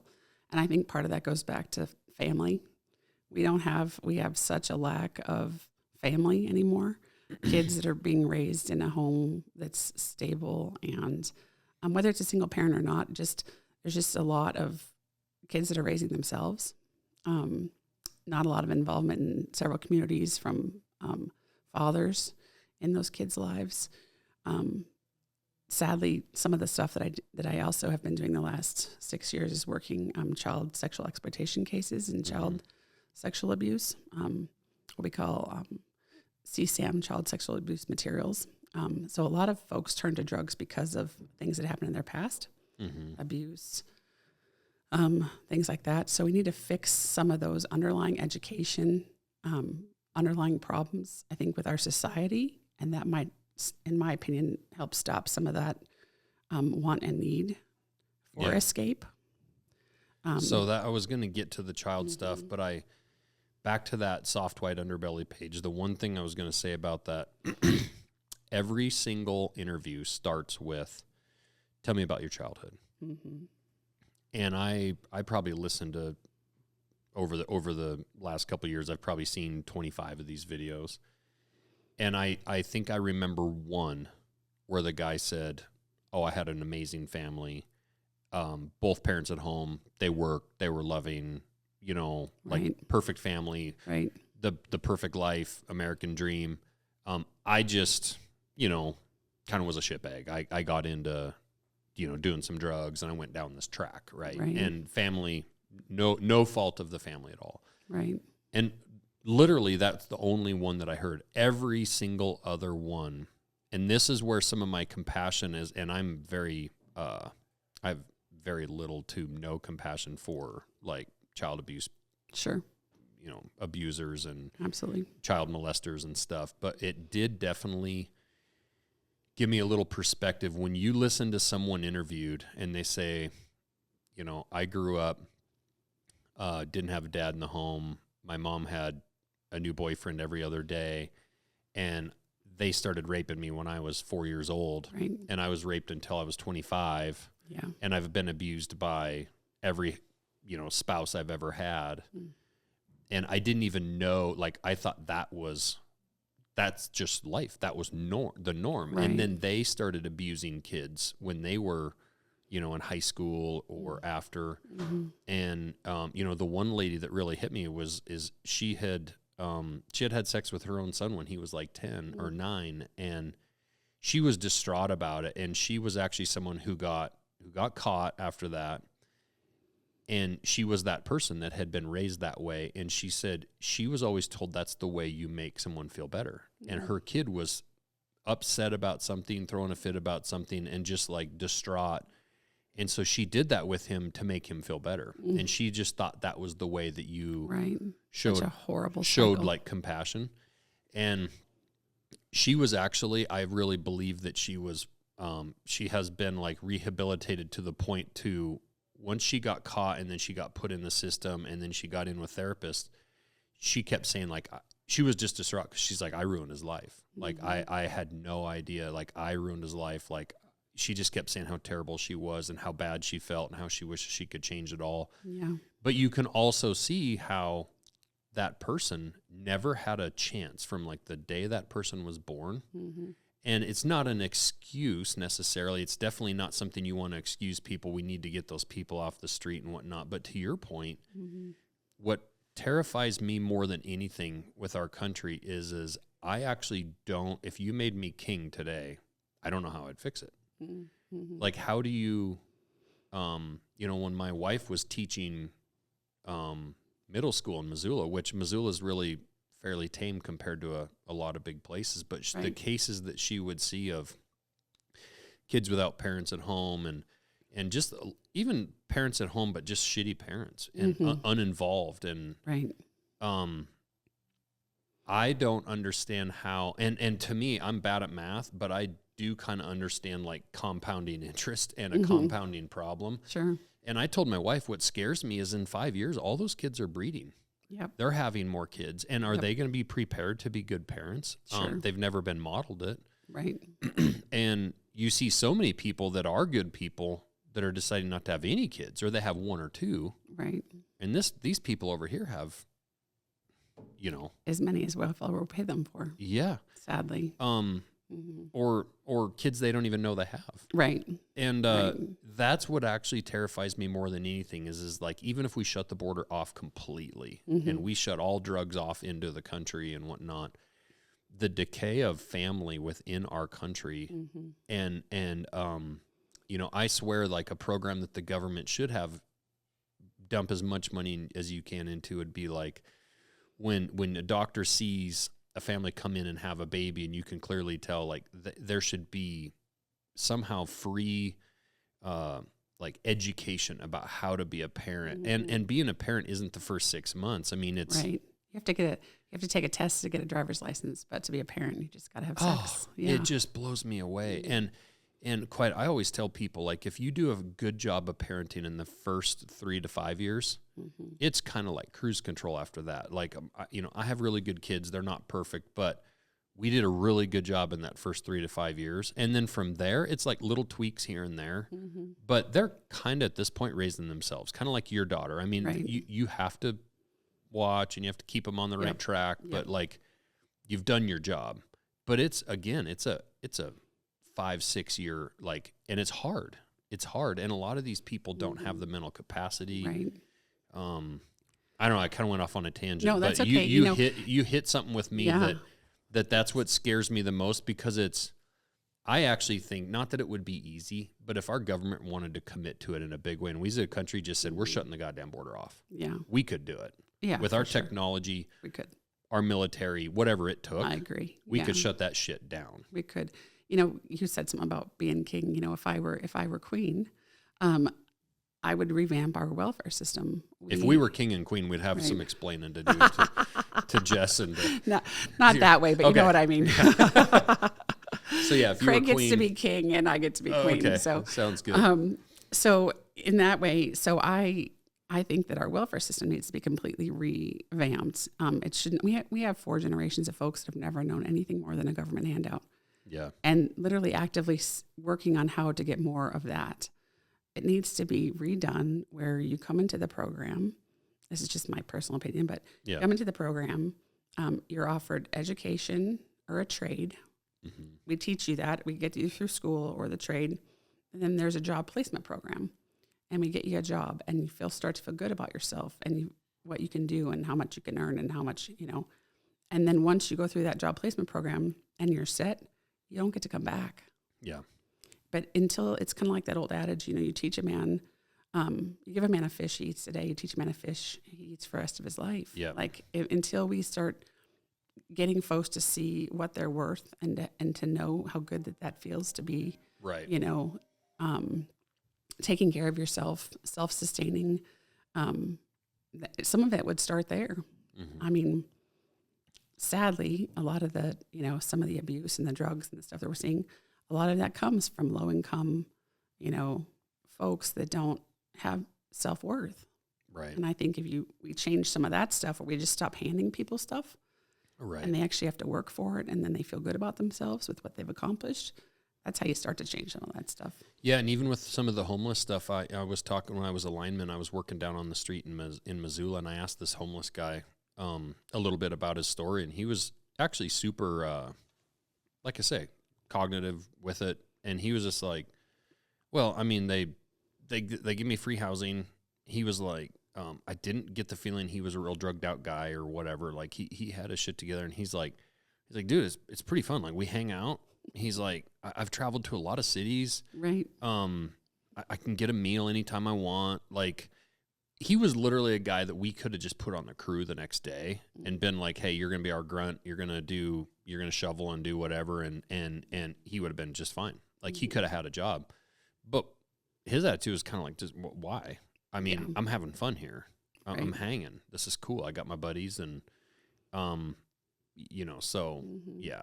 So, I want to get back into your career a little bit here. So how do we, you're now in Montana and you've been doing the drug investigation stuff, but then how did you transition over to the child, trafficking stuff and the human trafficking? So in taking my position here in Missoula, there's several offices for HSI in Montana, but I was the first HSI agent to be ever stationed in Missoula. And so HSI has a huge range of statutory authority that we investigate crimes. So basically your Title 18, Title 21, all your federal statutes, that's kind of what I'm referring to. But HSI we have more authority even than the FBI because of our immigration arm. So we can do drugs and guns and, all the counterproliferation stuff I was talking about. But one of the things that we primarily do as well is this child exploitation type stuff. And so being the only one person here, you do it. You do whatever comes across your desk. And so I was trying to do everything that we do here, basically. But sadly, there was so much of it coming across my desk. I found myself working that a whole lot more than I was on the drug stuff. I was assisting a lot with the drug stuff as much as I could, passing leads. We have some amazing tools federally at our disposal that I was able to help the local task force with. But the need was absolutely there for the investigation on the child sexual abuse material. So mostly child, or was it, human trafficking, even with more with like adults too? So, there is definitely that going on. Most of the stuff that I was working, though, was tied to children. Sadly, there was a few of those cases that I worked, but not a ton. There just needed to be more of me, quite honestly, because you can only do so much, sadly, as one person. But that stuff definitely exists, especially in the drug world. People trafficking girls for drugs and that kind of stuff. Yeah, definitely the adult work. But I definitely found myself working more the kids stuff. There are definitely some great local folks that are doing it too, but not enough, sadly, because there's so much of it. It's kind of like the drugs. You would just be shocked at how much of this is out there and what people do to kids. Like, it's awful. And some of it is produced here, and a lot of it is produced overseas. And then with the use of the internet, is so prolific on how they share. And then the dark web is a whole nother story of how, the awful stuff that you can get associated with the dark web. But so I found myself working a ton of those types of cases in crime. And honestly, it's pretty rewarding when you're able to put one of those guys away. Oh my God, I can't imagine. Yeah. Some of the hardest stuff I ever worked, definitely messes with you in terms of, what kind of parent you are, concern for your your own families, your Your own daughter. yeah, the kids in the neighborhood. It's just everywhere, and you want so badly to tell everyone, don't lock down your Snapchat, lock down, don't be on TikTok, lock down, all your stuff, Instagram. Like, you can't just put yourself out there, because literally, even my own daughter, when she was young, she was at a friend's house and they downloaded an app, and literally within, an hour, there's like 13 older men that have tried to friend her. Yeah. Until I, was able to see her phone and shut it off. It's like, they're just everywhere. The predators are everywhere. Was that when you kind of transferred from the drug to the child stuff, could you just decide to do that? Or did you kind of put in a request to say like, hey, I want to focus on this more? No, I just did it. Since I was the only person with HSI locally, which they finally officially made this a post of duty, so my position will be replaced, which is great news. That was going to be one of my follow-up questions. Which is great news for the community. Yes. Because it's necessary, especially with the work that we're able to do and what we can investigate. But no, I literally was trying to do it all. I was still trying to work some of the drug stuff and work the kid stuff.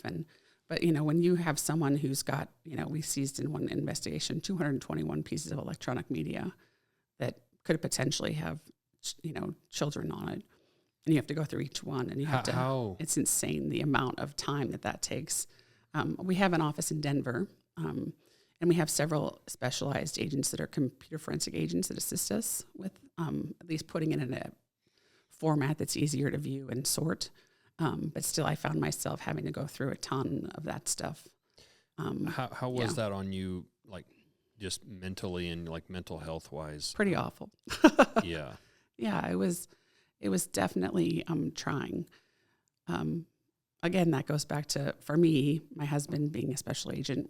He had worked some of this type of stuff back in Phoenix before he switched over to FDA. And so I was able to talk to him about a lot of it, because if you don't find someone to talk to, it's bad. Yeah.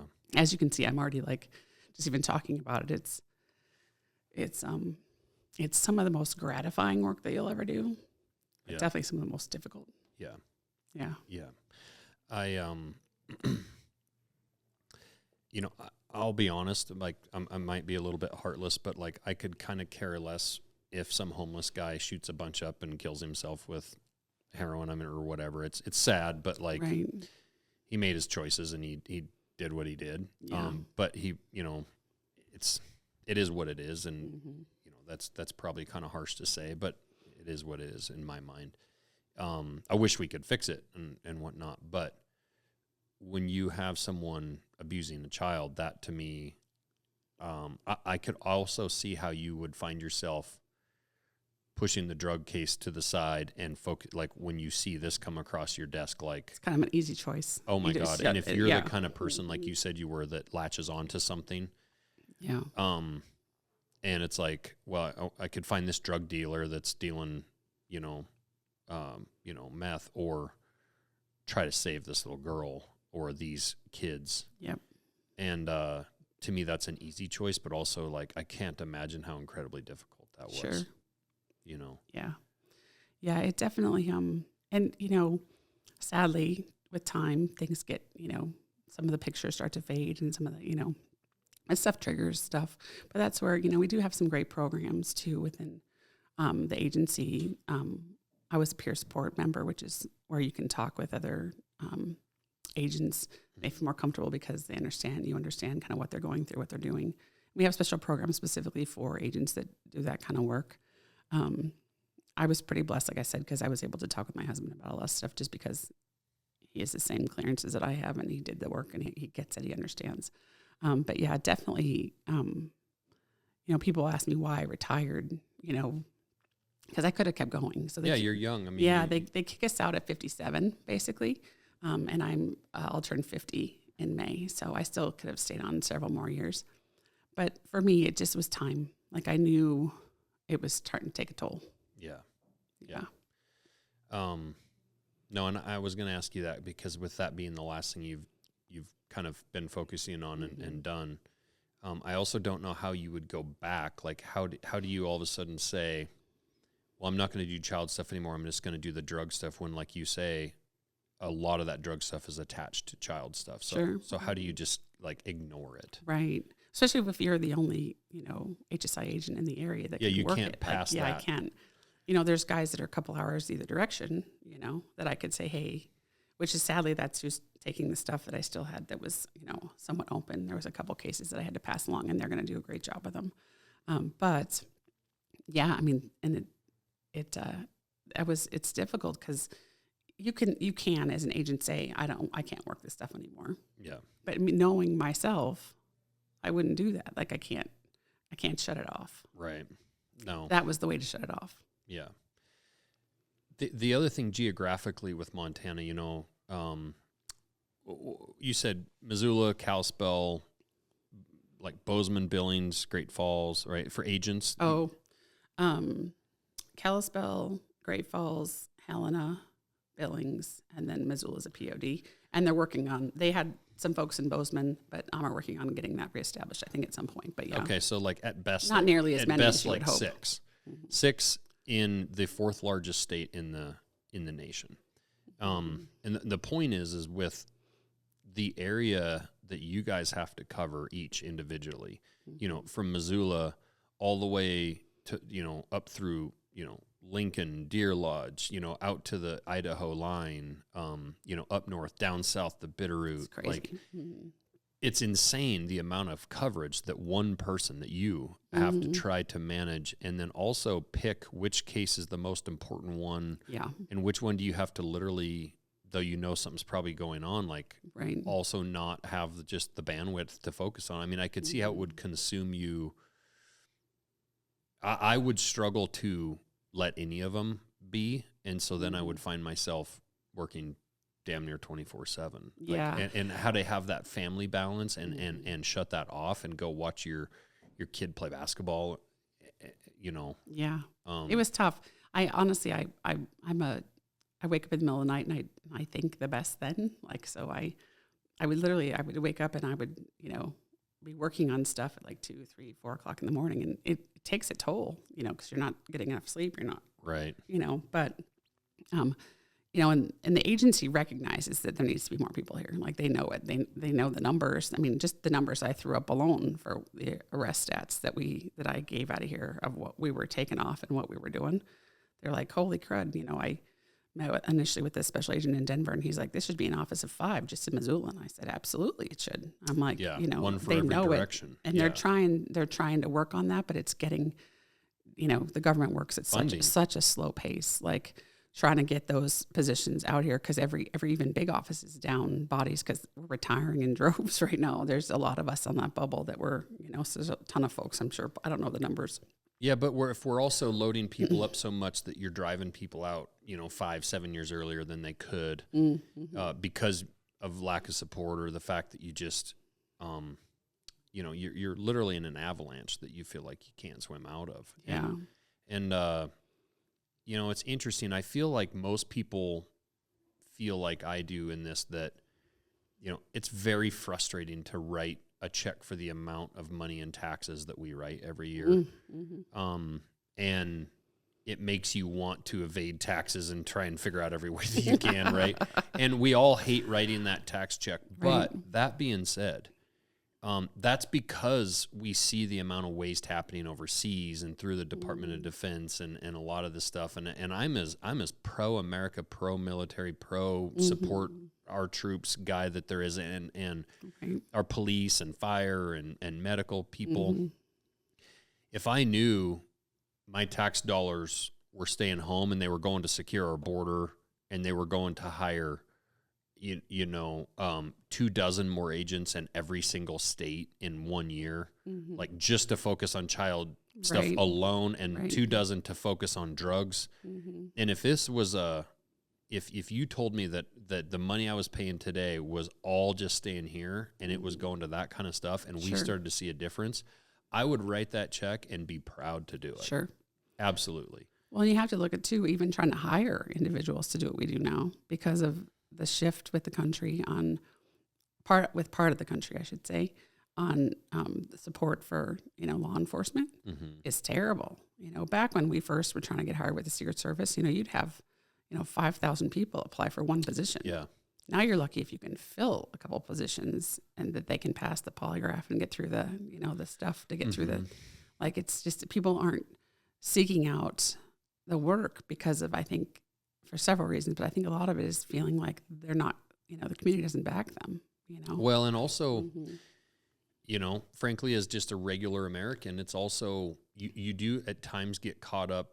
And I've always been aware of this. I always am, but you do when you see stuff that's happening with the way that the FBI is being used on a national scale, at the political scale that it's being used, and it's being used against political opponents, and it feels like it's become a battering ram for the sitting president or the sitting political party or whatever. Right. It makes you.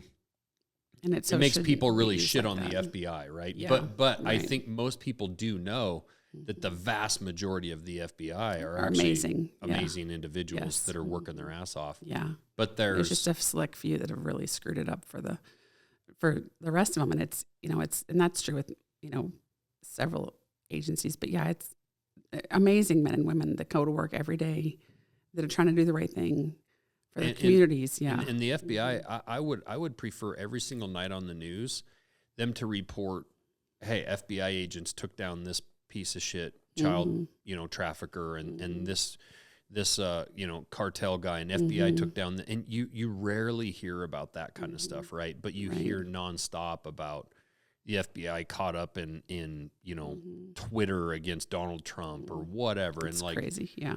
Take your political affiliations out of it. I don't care. That's not what the FBI should be involved in. Right. Or and how are you going to hire Border Patrol agents that want to be babysitters? Yeah. They're not doing what they that's not what they're designed to do. Right. My husband started as a Border Patrol agent, and they were out, literally taking ground groups, working in the field, and now they're literally sitting and watching pods of people in those aluminum blankets. They're babysitting, and that's not what they hired on to do. That's not literally babysitting a refugee camp. And how are you gonna encourage people, good people, to want to continue to do those positions? Yeah. Yeah, you're not. No, and you're actually with police officers in general, just a regular, police officer all the way up to the Border Patrol agent. You're also putting yourself in a real position to potentially be made an example of, sued. If you shoot the wrong guy or you do the wrong thing. Oh, you're gonna get sued. I've been sued twice. Really? Yeah, you absolutely have to carry liability insurance. Yeah. Yeah, both were dismissed, but yeah, it's and for any reason at all. One, literally, it was because they said I was standing nearby, and it looked like I was in a position of authority that ordered the arrest, which I did not. I just was standing nearby. But I agreed they should have been arrested. This was protesters back in 2004 with Bush. But yeah, you absolutely have to carry that stuff and know that at any time someone can just make up some crazy false claim and your life could be upended. That lawsuit took 3 years. Really? And I had to fly to DC for depositions. I had to go to Iowa, which is where it initially started. It's chaos. That's amazing. Through no fault of your own. You just showed up for work that day. Yeah, right. Exactly. So with the child stuff, how is it happening in Montana, or all around the country, and what age generally are the kids that are in the most danger, that you're seeing being trafficked and traded and stolen, and because I also don't hear a lot of cases around here of missing child reports or the what's the alert system, Amber alert system. It's not like that goes off very often. Sure. And usually it's a kid that's been stolen by a parent and they get him back in the afternoon or something. But why don't you hear about it more on the news? Why is it not tonight this, child is missing and this is what she looked like? And how is that all working? Sadly, it's not this child is missing. It's this child's parent is abusing them. Yeah. That's, I think, a lot of the reason why you don't hear some of it is because a lot of times it's a family member that is, posting these things or doing things to these kids, or someone that knows them. Not always, but a lot of the cases that I've worked, it was a relative that was tied up in some of it. I've seen all different age ranges from, infants to, 16, 17 years old. It really just depends sadly, on the preference of the predator. But I've worked cases the whole gambit from horrible sadistic type abuse to, your erotica type stuff where folks are, they start out looking at Gap swimsuit ads, and the next thing you know, they're down the rabbit hole of awfulness. But truly, sadly, I've seen every type and age group, and every type and predominantly I've worked men predators. There are women predators for sure. I just have not worked those specifically myself here, but definitely know they exist. Kind of like you were talking about with the woman with her son. But the age range, though, truly it has varied from early 20s to 70 years old. Really? Yeah. And now they're getting more active here locally, trying to do to catch a predator type stuff. Yeah. Which is great. Good. Yeah, absolutely. So it truly, it just depends on, but the internet really has, and especially stuff overseas, I think that's more of where the missing kids is where you see a lot of that. And some of it is kids here that are taken and trafficked, but most of the stuff that I've worked here was either stuff from overseas, or it was a family member. What's the stuff from overseas? Is it more like just like photos and stuff being shared, or is it all different people being actually taken overseas, or people actually being taken and abused? Really? Yeah, where there are some horrible sites where literally men or anyone can pay to have someone abused live, and they basically pay money and watch to have the child abused. Are you serious? Yeah. It's disgusting what humans have done to one another, and what they think is okay. But yeah, so literally, they're doing it live, and they're paying live, whether it's with some kind of a cryptocurrency or Cash App or. Really? Yeah, and does it make it really incredibly hard for you guys to trace? Sometimes. Mm-hmm. Yeah, it definitely has its challenges, but there is a huge within HSI. Even though there's just one of me here, there's thousands of me that do what I do on our job. Yeah. And so, we all communicate through our listserv, and if you're not sure how to work something or do something, you just put out hey, who's got to go by, who knows this, and then within literally minutes, you have, several answers that'll help you and that's how I learned to do it. To work on this stuff, because I didn't really have a huge background in it, because I knew myself, I really didn't want to do it. I just knew that it would be hard for me to work. Yeah. And, but when I got here, it was me. I was it. So I'm like, okay, well, here we go. So as, you start to work it, you need help. And I've had there's a few local folks that do it with the county and with the PD, great individuals. And then the FBI touches on it a little bit here, but primarily, it was federally. I was primarily one of the only ones working in this area doing it. Mm-hmm. Except for we have some ICAC folks do it, Internet Crimes Against Children. So, but everyone works together. Yeah, which is a great little tight knit community. But definitely need more help. Mm-hmm. When Craig told me you were working on this particular kind of stuff, it shocked me because, no offense, but you don't seem like some badass person that that. And not even the badass part, but more of I envision people that do that being almost cold and sure, able to really turn it off and compartmentalize their emotions, and almost I envision a guy that's just super stoic and super hard, cold, yeah, it's part of the job, and you are the sweetest person that you could ever meet. And when I was dealing with your daughter and with you guys when our kids were younger and stuff, you couldn't find a sweeter person.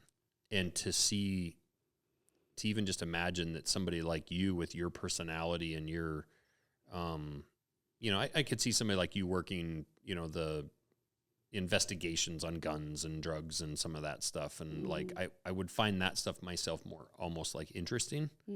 If I was working on it, I wouldn't take a lot of the drug stuff and a lot of that like personally. It would just be like a fun puzzle to try to solve.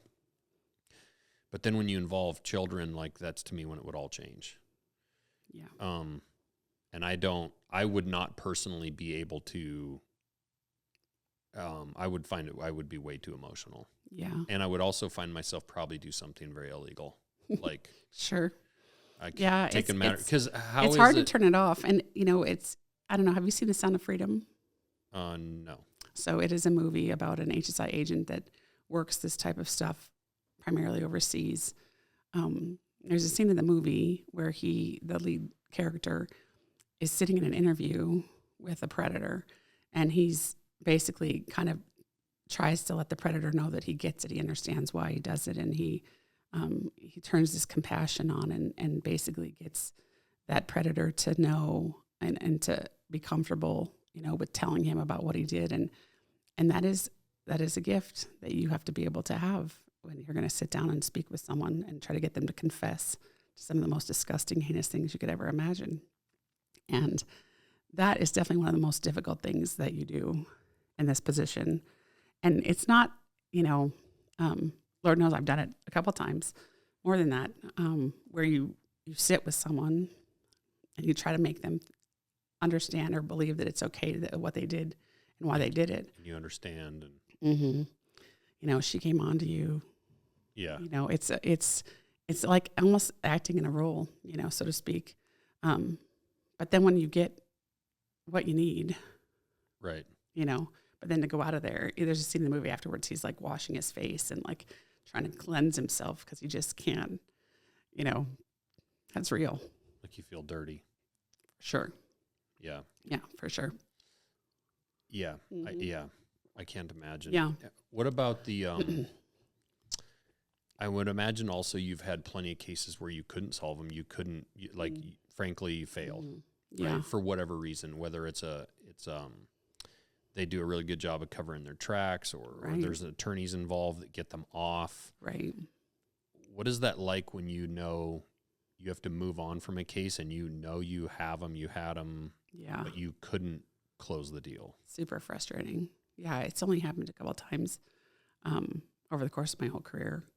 I'm pretty proud of that. But yeah, there are times where, there's just nothing else you can do. And it is hard to move on because you've invested, you know, sometimes years looking into something.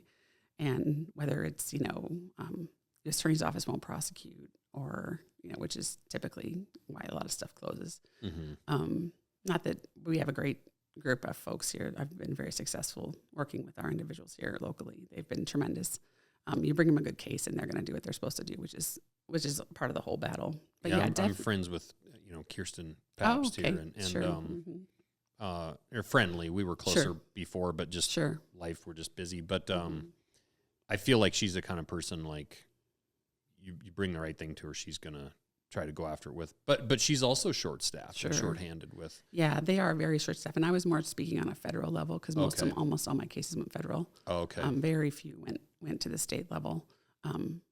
Just because that's, you know, I'm being a federal agent, that's where primarily my stuff went to. But I've had some great associations with the local county attorney's office as well. Some great folks that work over there. Yeah. But definitely from a federal level, I've been, and not, everyone has a job to do. Everyone has their, you know, but in every city, it's not always like that. You don't always have the backing and the support of, you know, those folks. And truly the thresholds, especially even on a drug level, are a lot different in Montana than they are in, say, Phoenix, you know. Yeah. What they'll even look at, what you can even bring in the door. So, yeah. You know, like a lot of stuff you deal with here might be child's play down there, and they're like, it's not even worth our time. Right. But in our area, because of our population and what it really does affect our community. Yes. Even if it's pounds versus kilos, because of what, you know, that can do to our community. But so it's definitely been very different in terms of that was a kind of a big curve that I had to learn. I'm like, oh, they're going to take that? Excellent. And then we also have this thing here called Project Safe Neighborhood. There's a similar thing for the child crimes where basically individuals that have a violent nexus as well as the drugs get placed on this list, basically, that they become high priority targets. And then when the U.S. Attorney's Office is looking at who, is going to go federally and that kind of stuff, those folks get, placed higher on the list of, and then we bring those cases to them, and we all sit and talk about it as a group. So when these people get prosecuted, how effective do you think our federal prison system is at, whether it's rehabilitating, because it seems like we also have,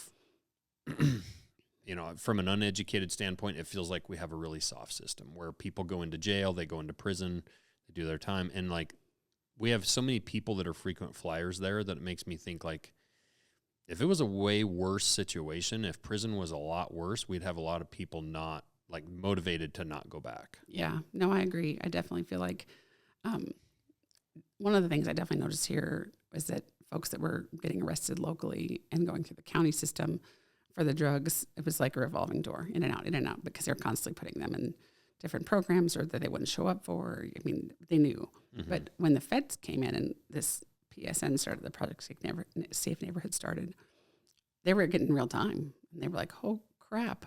Yeah. Like, we're actually going to jail, like real jail. Yeah. It makes a difference to them. Whether they came out on the other end, okay. I don't know that they wouldn't go back to the same stuff.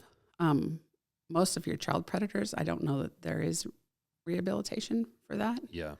I'm a supporter of execution, frankly. Yeah, it's hard not. I'm not kidding. It's hard not to, especially when you see some of the really bad stuff. Absolutely, it's definitely hard not to feel that way. You would like to hope that folks can change in that, but sadly, and even in the prison system, you get a whole bunch of child molesters. They put them in the same pod to protect them, because if they're in Gen Pop, Gen Pop's going to take care of them. No, I feel like we should feed the murderers those people like a Shark Tank. Yeah, it's truly, I definitely our prison system needs to be revamped in several ways too. There's just sadly, if you look at society as a whole, it's just depressing sometimes. Yeah. I have a lot of empathy for certain people, certain things. I think people can get caught up in certain situations, whether it's someone going to prison on tax evasion, if someone goes to prison because they beat someone to death because they got angry, or whatever happens. Like, I think young kids can commit a crime and they can be robbing a store, and the next thing you know, they shoot the clerk, and you can be 19 and ruin your life. And I think you can come out of prison rehabilitated in a lot of these situations. Like, I think you can go do your time, learn your lesson. I'm sure different prisons have different success rates at that.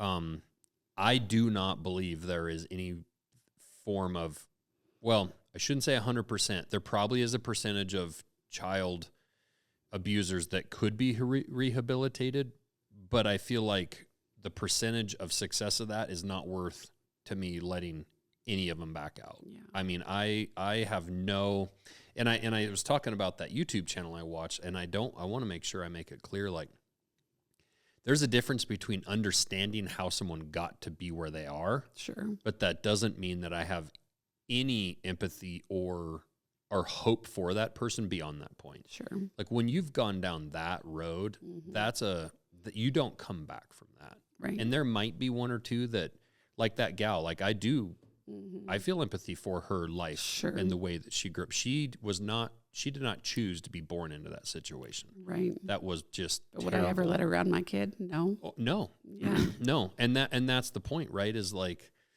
I have zero empathy for those people, and I feel like they should be locked up forever, if not, like I say, just flat out taken out of this world. Right. I just have zero empathy. Yeah. But that's just me, and I don't I have four kids, and I can't imagine. Yeah. Well, especially when you have to tell the victim, like, I have a case right now, and this was no fault of the U.S. Attorney's Office. This was the judge that was presiding over the case. He got a super minimal sentence, and the judge's, response was, well, he wasn't hands-on. Well, the charges that we had in Montana, he wasn't hands-on, but the judge knew that he was hands-on with a relative in California. But we could only charge what we had here in this instance. And so the judge gave him a lighter sentence based on, and I'm like, but he had read the reports. He knew that. And I'm like, yes, he is. You know he is. So then what do I have to go back and say to that victim that he was hands-on with? And to get that victim to testify and Right. to go through that. But in California, they probably wouldn't have even taken the case. I couldn't even get a restraining order until we could get him in custody in California. Really? It was nuts. Yeah. They're definitely, I'm glad we live in Montana, I guess that's part of the reason we're here. I mean, I definitely feel like there are certain things that, you know, my husband and I are definitely leaning more on the conservative side of things. Mm-hmm. I find myself in the middle on some issues, but there are definitely certain reasons why I can't live certain places. Portland would be one of them. Mm-hmm. You know, Yeah. Sadly, I can't.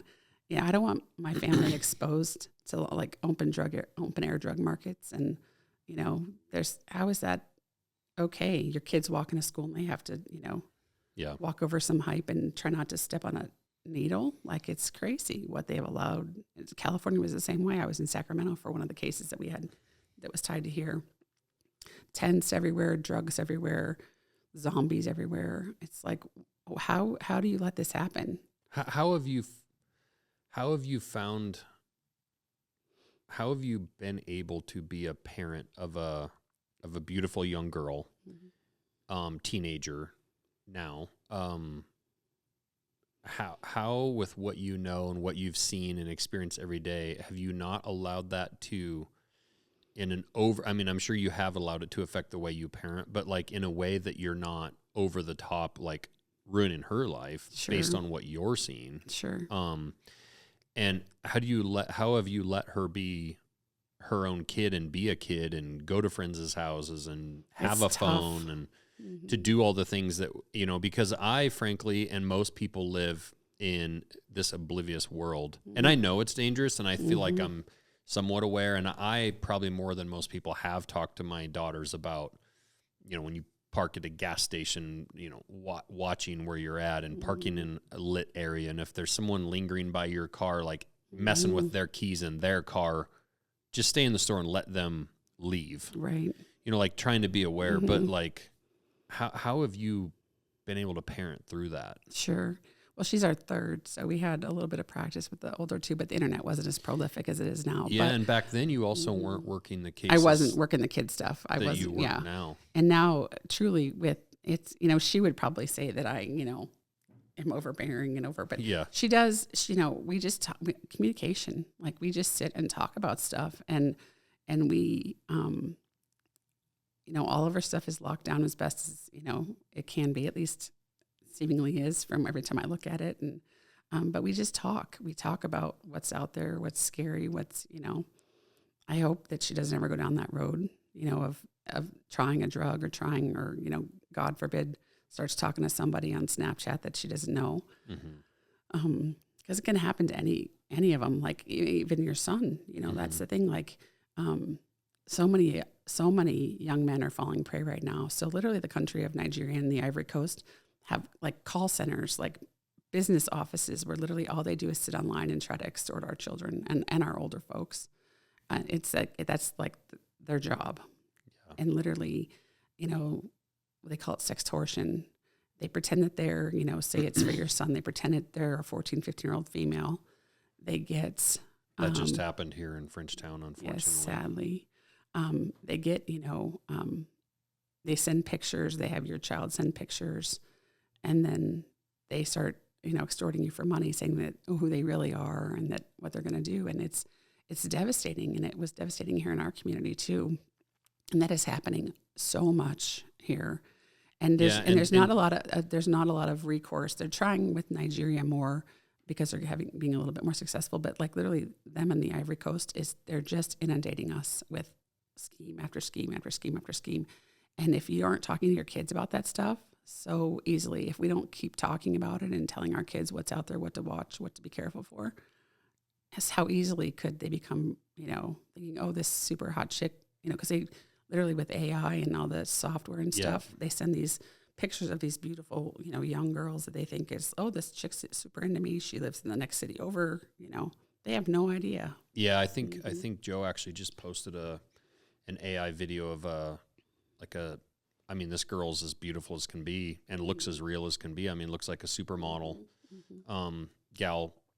And it's like literally impossible to really tell, especially for a normal person. Right. I think it's important to be, for parents, a little bit more detailed on this. And obviously we'll keep the name and the family out of it, but for people to understand a little more, like this particular kid,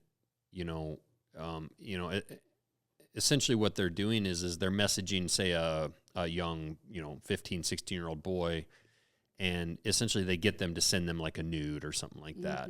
And the boy does it. He thinks he's sending it to this hot girl in, Texas. It's not going to matter or whatever. They're just being stupid kids back and forth. Right. And what ends up happening is then these people come back and they say, this is who I am, and I'm going to post this picture of you, and I'm going to message all of your friends. I actually just had a deal here lately where a buddy of mine who's like in his 40s texted or called me and was like, "Hey, have you gotten any pictures?" And he's like, "I've got these people saying they've got these nudes of me or whatever," and he's like, "It's not of me or whatever," but they were telling him that they were going to send them to all of their friends, all their business contacts, and I mean, he was really worried about his business stuff. Sure. And I was like, no, I haven't gotten anything. But with this boy, or boys like this kid locally, they say, I'm gonna show all your friends these pictures, and I'm gonna, all this stuff. And so then they want money, and they want paid off. And a lot of times these kids don't have the money to pay or whatever. And ultimately this kid ended up taking his own life. And instead of going to his parents and saying, I've gotten myself into this situation.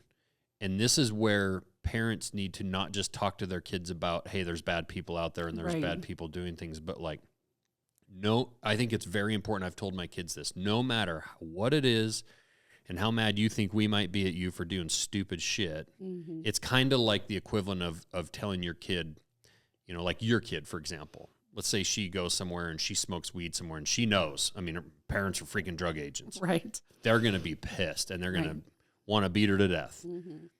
But ultimately you're going to deal with it and you're going to move past it and be fine. Yes. But you would rather her call you and say, you need to come get me. Absolutely. I've drank or I've done pot or whatever. Absolutely. And this is the same equivalent where you need to encourage your kids to say, hey, you've done this. This is an example. This kid sent this nude. He's being blackmailed. You need to come tell us, and we will help you deal with it. Right. Because, you're going to be in trouble, and we're going to take your phone away, and it might be it might even be embarrassing if these people post these photos of you online. But you know what? You're 15. Who gives a shit? You're going to move on. And the chances of them doing that are like so nil. It's not. Just ignore them. Yes, they're not doing that. They're not going to do it. And that's where you also need to tell your kids, like, they're not actually going to do it. But even if they do, it's not the end of the world. Right. It's going to be embarrassing. Right. Your buddies are going to make fun of you a little bit, and you're going to move on. But the point is kids need to feel like they can come tell their parents, and their parents are going to help them through the situation. Right. Instead of what ended up happening here was, a really good kid took his life. Sadly. And it's sad.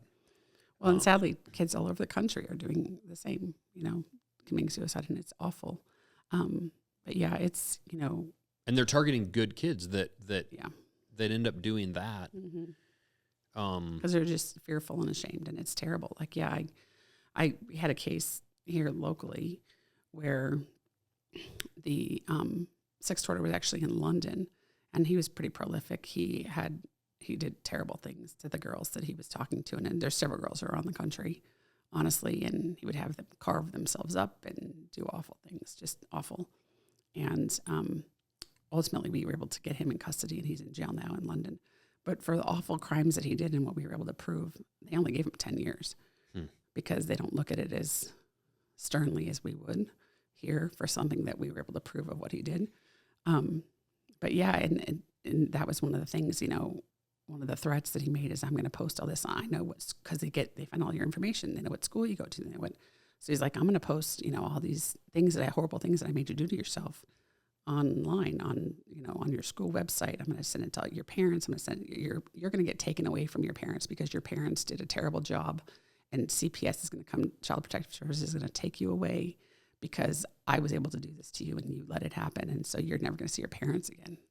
Right. That's the kind of stuff this guy was saying. Your siblings are never going to see their parents. Right, exactly. And so the fear that this person was instilling into this victim was awful. And that's the kind of stuff that these kids are dealing with online because they send a booby shot, you know, or a dick pic or whatever. And it's so distressing that, and it's definitely, like you said, talking to your kids and letting them know, like, no matter what it is, we're going to get through it in a month. It ain't going to matter. Like, and your safety the kids looking at is it like more important. They're falling on their grenade. Exactly. And they don't need to do that. They don't need to do that. Yeah. You know, I actually talked to your husband here, this is a few months ago, but I listened to an episode on the Sean Ryan show. They had a guy on there that was, they call him the ethical hacker. Henry, will you look up that ethical hacker with the Sean Ryan show? That episode, and if you find the episode number, I'll even say it on here. That episode is probably the episode that has blown my mind the most of like anything I've ever listened to. I was blown away. And this guy started off hacking as a kid, teenage kid, doing computer stuff or whatever, and was kind of got to the point where he was starting to be asked to do some things that was like, he was doing some illegal stuff, but then like he started like, got to the point where like he was asked to do a few things that he thought was like, okay, this is over the line.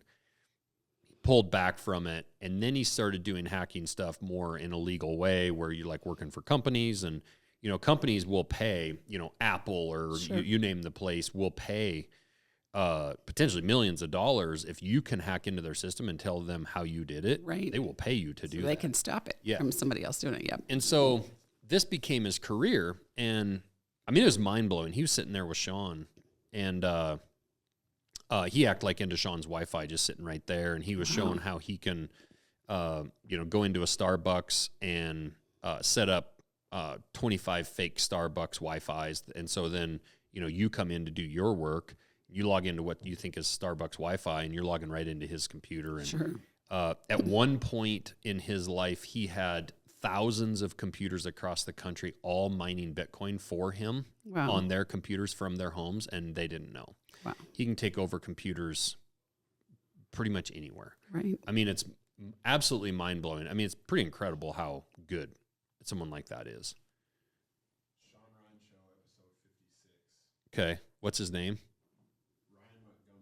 Ryan Montgomery. It's titled #1 Ethical Hacker Who Hunts Child Predators Catches One on Live Podcast. That's Sean Ryan Show. Yeah. So this guy was at a dinner party, and one of the moms had heard about this trafficking ring or something, this website happening there locally, and she told him about it and was like, you know, is there anything you can do about this? And so it like triggered him, and he immediately said he left the party, he went home, he got into the back end of that website, and what he saw was like just blew him away. And so then he started like getting into this stuff where he was just like, it was just his hobby to get in and try. At first he was trying to like shut sites down or shut people down. And he even said some of these sites, you would have to answer questions, and I'm sure you know this, but like to get membership, you had to answer questions. And he even listed things like they would ask you, here's a picture of an 11-year-old girl. What would you do to her if you had her for a night?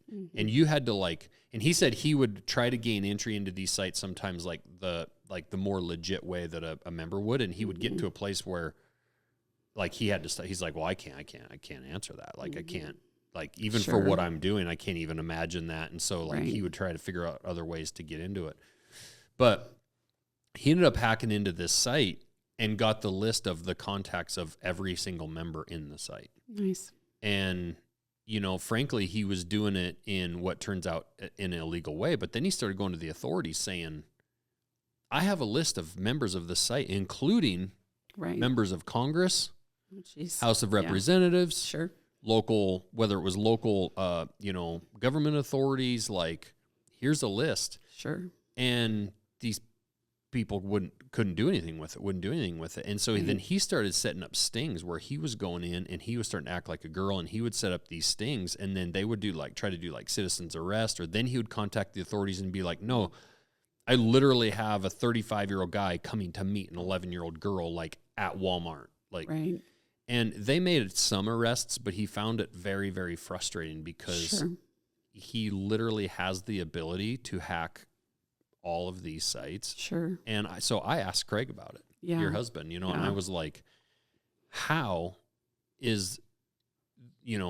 the feds not grabbing a guy like that? And I'm sure the feds have their own people that have those same abilities. Sure. How are we not doing that? And he's like, man, as much as we'd like to, like, he's illegally obtaining this information. He is, which is when you come to prosecution, that's where the problem therein lies, because the defense is going to utilize that, and then it will get the case tossed. So if he could get signed up somehow as a legitimate informant for an entity, whether it's the FBI, HSI, then it would be a different story, because he would be working at the behest of them. Now, with his background, would he still even qualified to be that individual that is, you could officially sign up to gain that information? It's not that we don't want the information or want to use it, because we absolutely do. It's how can we utilize it and actually get a prosecution out of it? Yeah. And it's the constraints that are placed on us by, the U.S. Attorney's Office, the laws that we have to follow. But it sounds like, hopefully someone is, I don't know what city he's in, but is sitting down with him, and somehow, if he's willing to be, to share that information and do what he's doing with them, get him signed up the right way so they could utilize that information. I would pray that somebody is doing that with him. Because when I told Craig, I said, well, this is what, and this is kind of leading into a question I have for you, but like, this is what bothers me. If it's against the law, well, then change the goddamn law. Right. Like, I'm all about people's personal, like, I think you as an agent should have to catch like a drug dealer or someone running guns or doing whatever I think there should be limitations in how you're able to obtain information. And, it's like, you look at the Patriot Act and how it got some abuses of it. And like,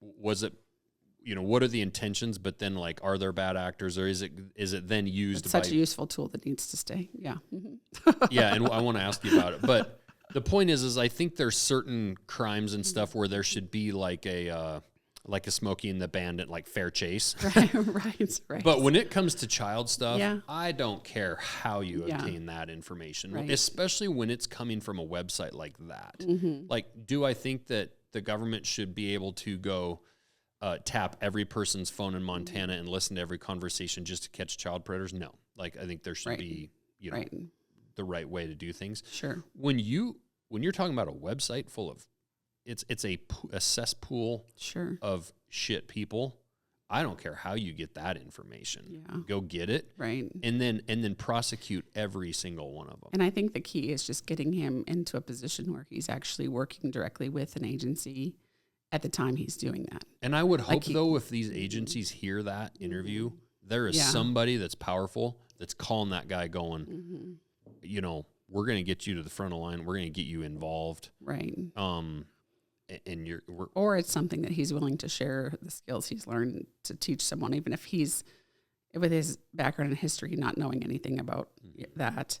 If he's someone who's not testifiable, like that, he would not be able to pass a test. Like, we're basically like if I lie, or if I've committed a crime, or if I'm not a worthy person that can get up and testify and swear that I'm going to tell the truth, the whole truth, because I've been proven in my past to not be worthy of that. Yeah. So if this guy, though, is willing and, wants to help in that realm but he's not able to testify, maybe he could teach the individuals that are how to do what he's doing, or sit there with them and do it. They could do it together, so to speak. There's ways around it. Sure. It just depends on how far he's willing to go to give up the information he has and how he's doing stuff. Yeah.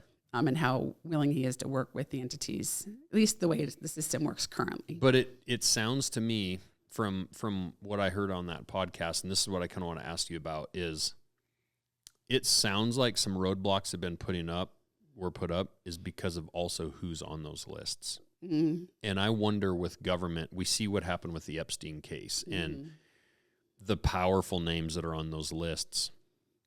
What did you find in your career, or did you see times, or were you involved in stuff where you felt like there was somebody potentially involved in the case that it was being roadblocked or shut down because there's somebody too powerful potentially that could fall? Mm-hmm. interesting question. I'm just trying to think if I've come across anything like that where I felt like we were shut down for a reason. And I don't believe myself personally that I worked a case that had a high profile individual like that where we would have, because I would have kept fighting for it. Mm-hmm. So I haven't had that specific experience. Not to say that it wouldn't potentially happen in this individual's circumstance. I don't know. But it is interesting though.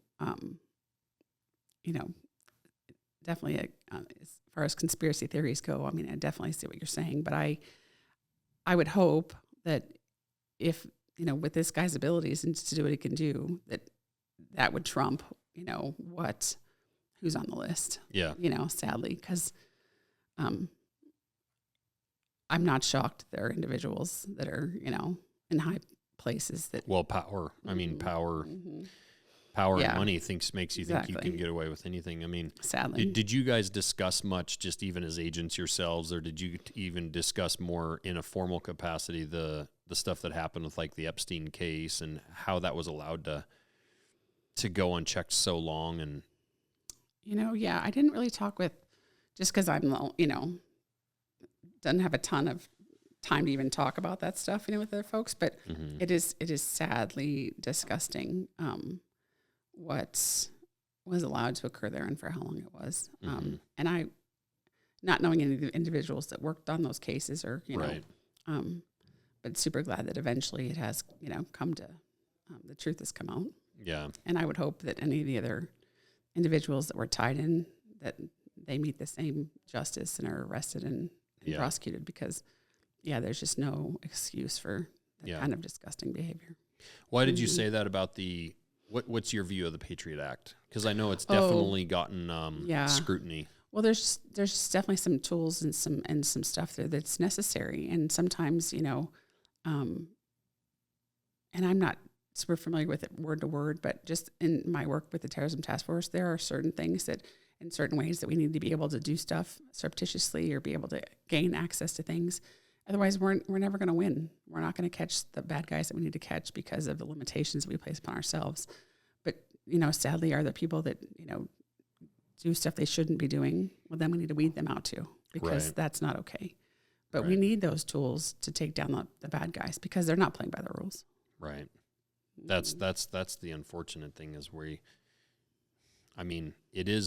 should hold ourselves to a higher standard. We should have rules of engagement and like even in war, with the way that we conduct ourselves, like we should conduct ourselves at a higher standard, even when it's really, really difficult to do that. But we should also not limit ourselves to the point where we make ourselves eventually victims of crimes we could have stopped, Yeah. No, How do you think I mean, it's only been a week, this transition from doing what you were doing to being retired and stepping away from it. Yeah. How has that been in a week, and what do you anticipate that to be like? Sure. Really, even last week I was like turning in my car and stuff, so it's not like I feel like I haven't even maybe a day. It's kind of like I've stepped away, but just from it, that's a good question. I think I'm going to take a month or two to kind of just slow down, take a breath. I'll do definitely, as you know, I'm a pretty engaged parent, and my daughter's extremely active, and I love being a wife and a mother and all that stuff too. And I definitely want to spend more time with them, and maybe, cook a meal that requires a recipe and has more than 4 ingredients in it, stuff like that. But I definitely, I don't see this as the end, really. One of my hobbies that I kind of started doing when I was working the child predator stuff, because trying to get my mind off of all the awfulness and the pictures in my head, I started doing a home staging business. And so I love to decorate. And so I found myself, doing some of that work too, which was chaos, trying to work and do all that. And, but so I kind of haven't done much of that this last year. I did more the year before, but I might start doing some of that kind of stuff. But I don't know. I'm contemplating maybe doing even some consulting. I really am passionate about the work that I did. And I don't know if this is the end of that. Maybe just do it in a different way. And see, maybe just like I said, some consulting and work for some folks that are trying to, make a difference and help them out. And I don't know, I'm not really sure. I haven't really just going to take a breath for a minute. And I know Andy Stumpf, who has the Cleared Hot podcast up in Kalispell, has had a couple people on that are more on the civilian side, trying to help out with like a lot of the child crime stuff, trafficking. Do you envision yourself potentially helping some of those groups even on the civilian side at some point? Yeah, I definitely haven't ruled it out. As much as it was, difficult cases to work, you definitely make a difference in people's lives. So I haven't ruled that out at all. I want to kind of see how the next few months, just once I get away from it all and how I feel about it. But yeah, we'll see. I definitely. Maybe in that capacity, you wouldn't be necessarily put in the position to, look at photos and investigate to the degree that like, and that's really what gets you over. At least what got me is the images and the sounds. Yeah, that's the stuff that is hard to go away. But definitely being one-on-one with a victim and able to talk and help them through some of the stuff they've gone through and help trying to track down folks that way. That would be So I don't know. I'm not sure. And it might be too deep, and you feel free to not answer. But I see with our military guys, with our veterans, they go through what they go through, and then they retire, they get out, whatever, and it feels like they're just kind of like kick loose into the wind, right? And they're not supported as well as we should support them with, with like therapy and stuff like that. Sure. Does your agency support you guys with that when you're active, and then also is that available to you after, like now, like, and do you seek that? Is it helpful to go and talk with someone even after retirement for a while? Sure. With some of that leftover trauma, right? Yeah. So, when you're in, there is definitely some stuff that you can seek out if you choose through our employee assistance program. There's definitely some good stuff there. But once you leave, there's really, we have great insurance and we get to keep our federal health insurance, which is an excellent benefit of what we do.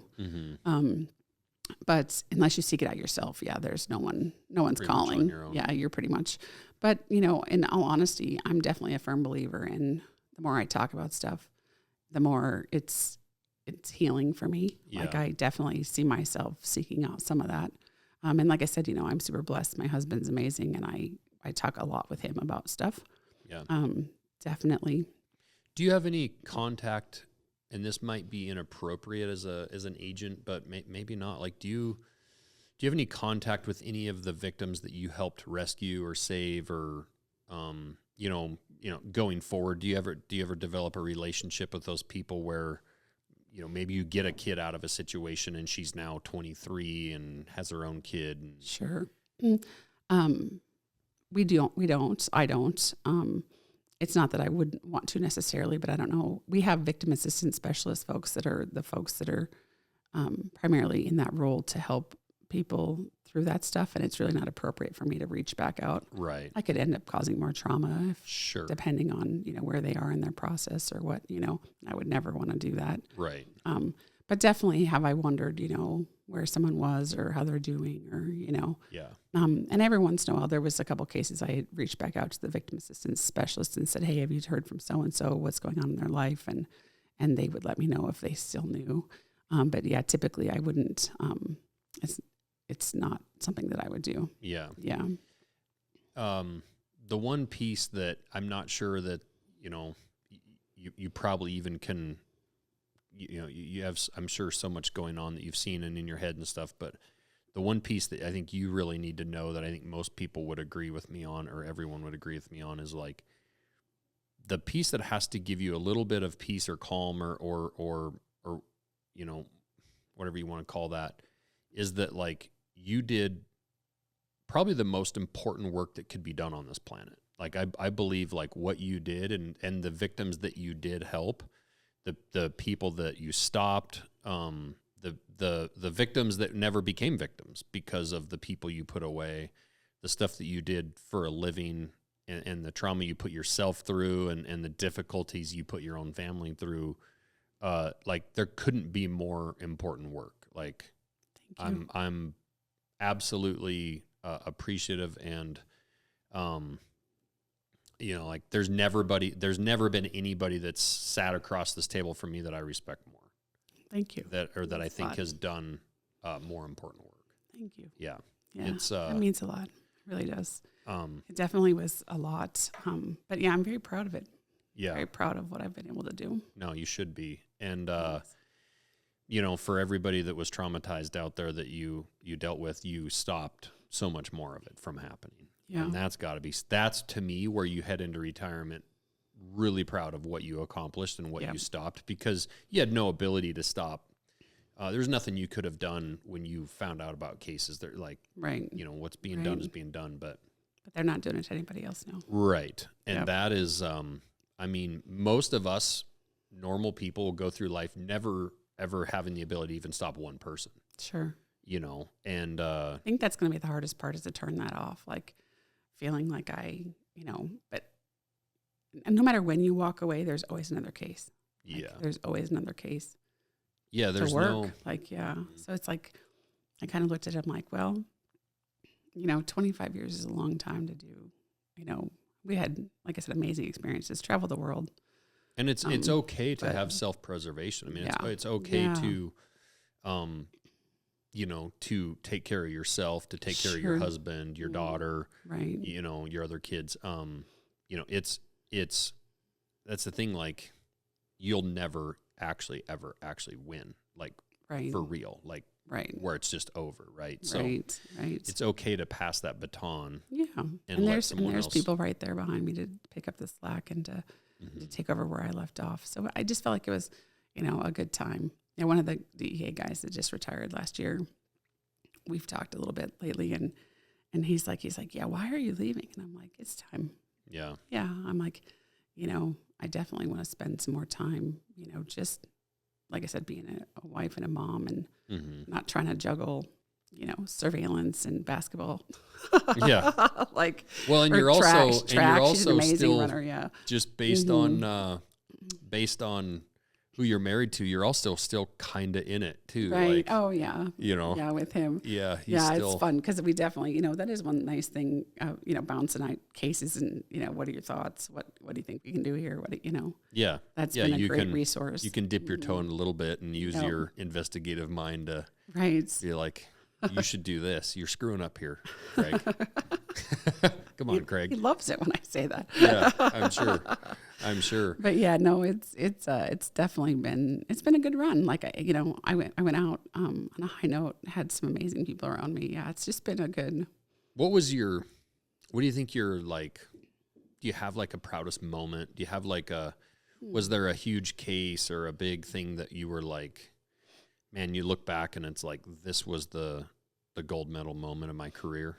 Gosh, I would say that the child predator arrests, definitely those prosecutions, those sentencings. There's been several, Mm-hmm. and then putting a really bad guy back on a plane to Iraq. Oh, really? Really? Yeah. And does that guy just get to walk free in Iraq? Yeah. Yeah. Sadly, but he's not here. Right. Right. Mhm. Is that someone you catch coming across the border? Is No, he came here. He came here he came here legally initially, yeah. through Yeah. a program. Right. Mm-hmm. Yeah. Yeah. That I find that stuff would really intrigue me, of investigating whether it's terrorist cell networks, people that are here as spies, or that are being developed overseas. Like, I feel like that's the kind of work, like I couldn't do the child predator stuff because I would Sure. I would take matters probably into my own hands and end up in Right. prison myself if Right. the court system didn't do it. But that kind of stuff, I feel like Yeah. it would like intrigue the hell out of me. Yeah, it was fascinating. It was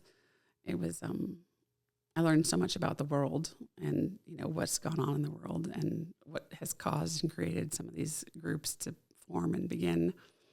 I was also, in 2001, I was supposed to be in Building 7 on the 12th. Oh, wow. So that, I think, shaped a lot of my need, want, desire to help keep us safer. Yeah. Yeah. I was going to ask you about where you were on 9/11 and Yeah. what your role was, and that's my bad for being a bad interviewer. No, that's okay. I was in Phoenix, but I was packing to travel to go to New York to work, and Building 7 was the third building that collapsed.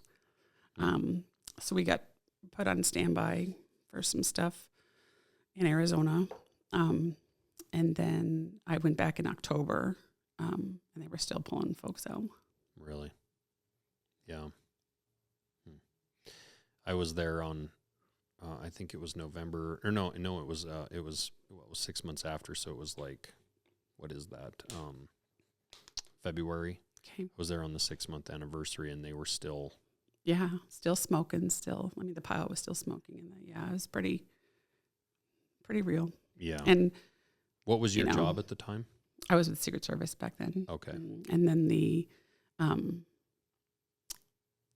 several of the pilots or the terrorists trained in Phoenix there, so we worked on a lot of the investigative side of it, assisting with the FBI, trying to get information to them on piecing the puzzle together. Mm-hmm. Mm-hmm. Yeah.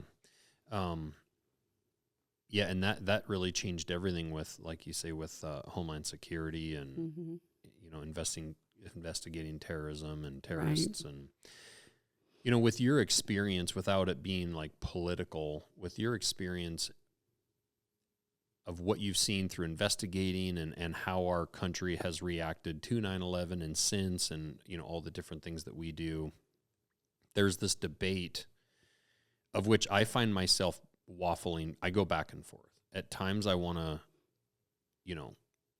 go overseas and just wipe people off the map and come home and be like, okay, we took care of that shit, right? Sure. But we don't do that. We go over and we do what we do, which seems to also just stir the hornet's nest more and more, and we stir that nest and we stir that nest, and at times it's very frustrating. It seems like we're wasting time and money and lives. But in another way, it can be argued we're taking the fight to them. We're also destabilizing them. We're making it harder for them to come here. But then there's the other argument of, which I also find myself on a lot of times, which is spend the dollars here, protect ourselves. We have the advantage of geography on our side. Close our borders and almost have this protectionism feel where we just stay at home and we build up and we have the most amazing defense system, but we just take care of our own things here at home. But then there's the argument you would let people, one, do terrible things in other countries, and then two, just build a network and build up to where they could potentially be more dangerous and have the ability to come over here. Mm-hmm. From what you've seen and whatnot, like, what do you think the right way is to go about it? Like, are we doing the right thing by being, and we know we're covertly involved in South America and in Africa and, all over the country we're involved with our CIA and a lot of the things that we do. Are we doing the right thing by being involved overseas, do you feel like? I think it's important, especially just traveling so much abroad. I definitely feel like we have to assist our allies when we can, but we have to make sure that what we're giving is going to where it's supposed to go, and being utilized properly if that's at all possible. But I definitely feel like we have to assist even in with what's going on, in Israel and, those kind of things. Like there's definitely, we have to help otherwise I do feel like once they gain strength, power, the ones that want to hurt us, that they, we can't allow that to happen.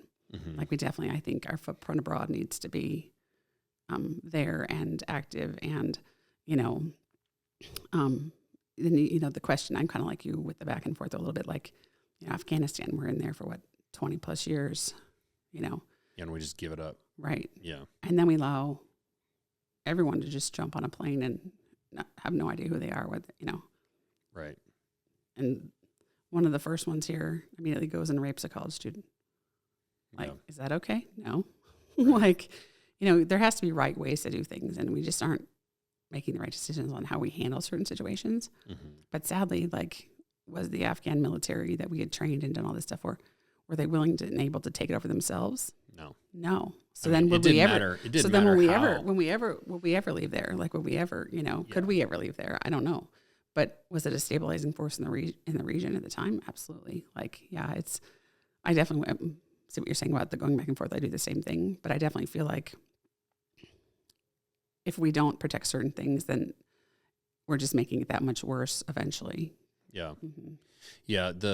I do believe as bad as the way we left Afghanistan, it wouldn't have mattered how we left it. You could have done it in the absolute most controlled way. But the minute the last plane left the ground, no matter what we did, they were going to lose it in hours. Right. I mean, it just was going to happen. Now, that being said, who we were getting on planes and, because I have a lot of veteran friends also that were actually involved, some of the Save Our Allies people and some of them that did a lot of that stuff. I do also understand a lot of those guys were with the best of intentions doing what they were doing to save people that did help us. Absolutely. And definitely their families were going to be murdered. Yep. So it's like this weird, really tough trade-off. I'm sure there's a few bad actors that got on those planes, but I'm also quite certain that those planes were probably full of a lot of really good people too. Sure. No, definitely. Part of the problem though too, and one of the things that I think that we need to focus more on when we are bringing in folks from other countries is our culture is very different than other cultures around the world. Even how, men look at women in other places of the world and how men treat women in other places in the world, whether you're a person or your property. Right. And some of that assimilation and some of that training needs to happen before folks are just released out into the public in areas where no one speaks their language, Dari, Pashto, Farsi. Like there has to be some kind of assimilation before you just let folks run rogue off, hand them $1,000 or $1,500, give them a free hotel room to go stay in and just say, good luck, Yeah. And I think they're realizing that now and they're trying to be better about it. But the way it was initially set off, awful. Yeah. Yeah. Well, and those people are naturally going to go attached to people that look and talk like them. And, whether it's in Minnesota or wherever they end up in, Minneapolis, and they end up, and do attach to a few bad actors that are already here. But definitely need to know, these are the rules here. This is what you can do. This is what you can't do. This is, you will go to jail. You will, you can't certain things. Like there just wasn't really a lot of focus on. It was just more like, okay, let's, we're going to get them on these planes. We're going to get them over here. But then then it dropped. There was no how do we get them to be, productive, successful members of our society? Yeah. Yeah. Yeah. The culture differences are, and there again, you're trying to teach someone culture. And even in our own, if you just take, black and white Americans that have, been here for generations, we ourselves can't even agree on what the right culture is. And we can't even agree on what we would teach those people. Yeah. It's just, can't agree in our own country on our own things, much less what to teach people. And again, to me, this all comes back to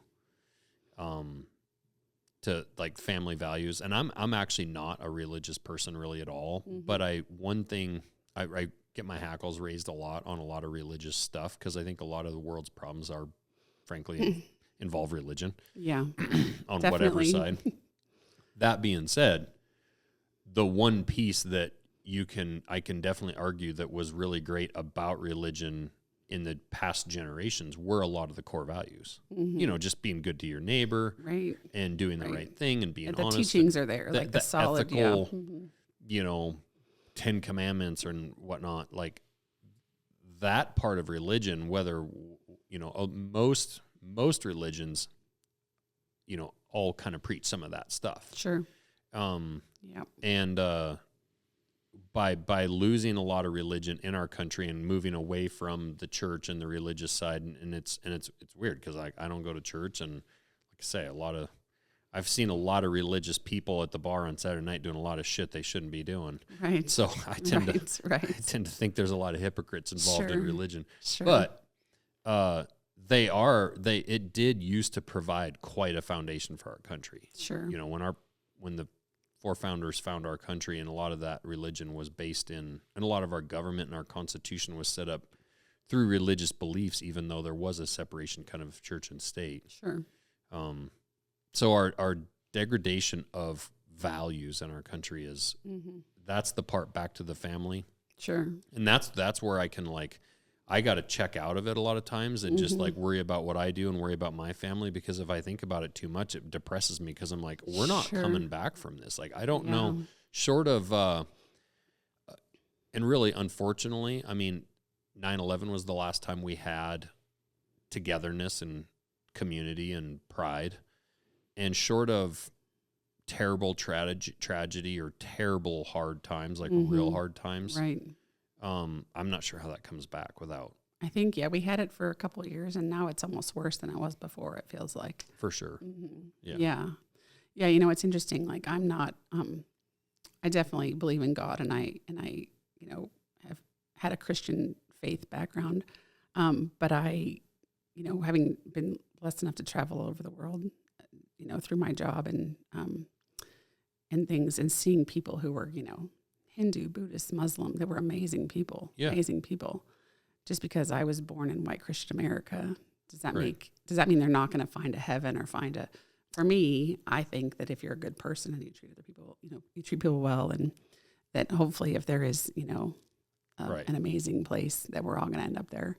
That's where me and religion have some, you know, fallings out somewhat, but I definitely, you know, try to keep faith and be strong in that, and especially because of the message, like I do. Like, I feel like, like you said, be good to your neighbor, be good to your, you know, your family, take care of one another. Like, that's the stuff, the message that I wanted our kids to have, and our, you know, it's definitely it's a question that, you know, I do feel like with the demise of organized religion, more so, I mean, it's definitely not completely, but definitely it has declined, I think, over the years, like you're saying.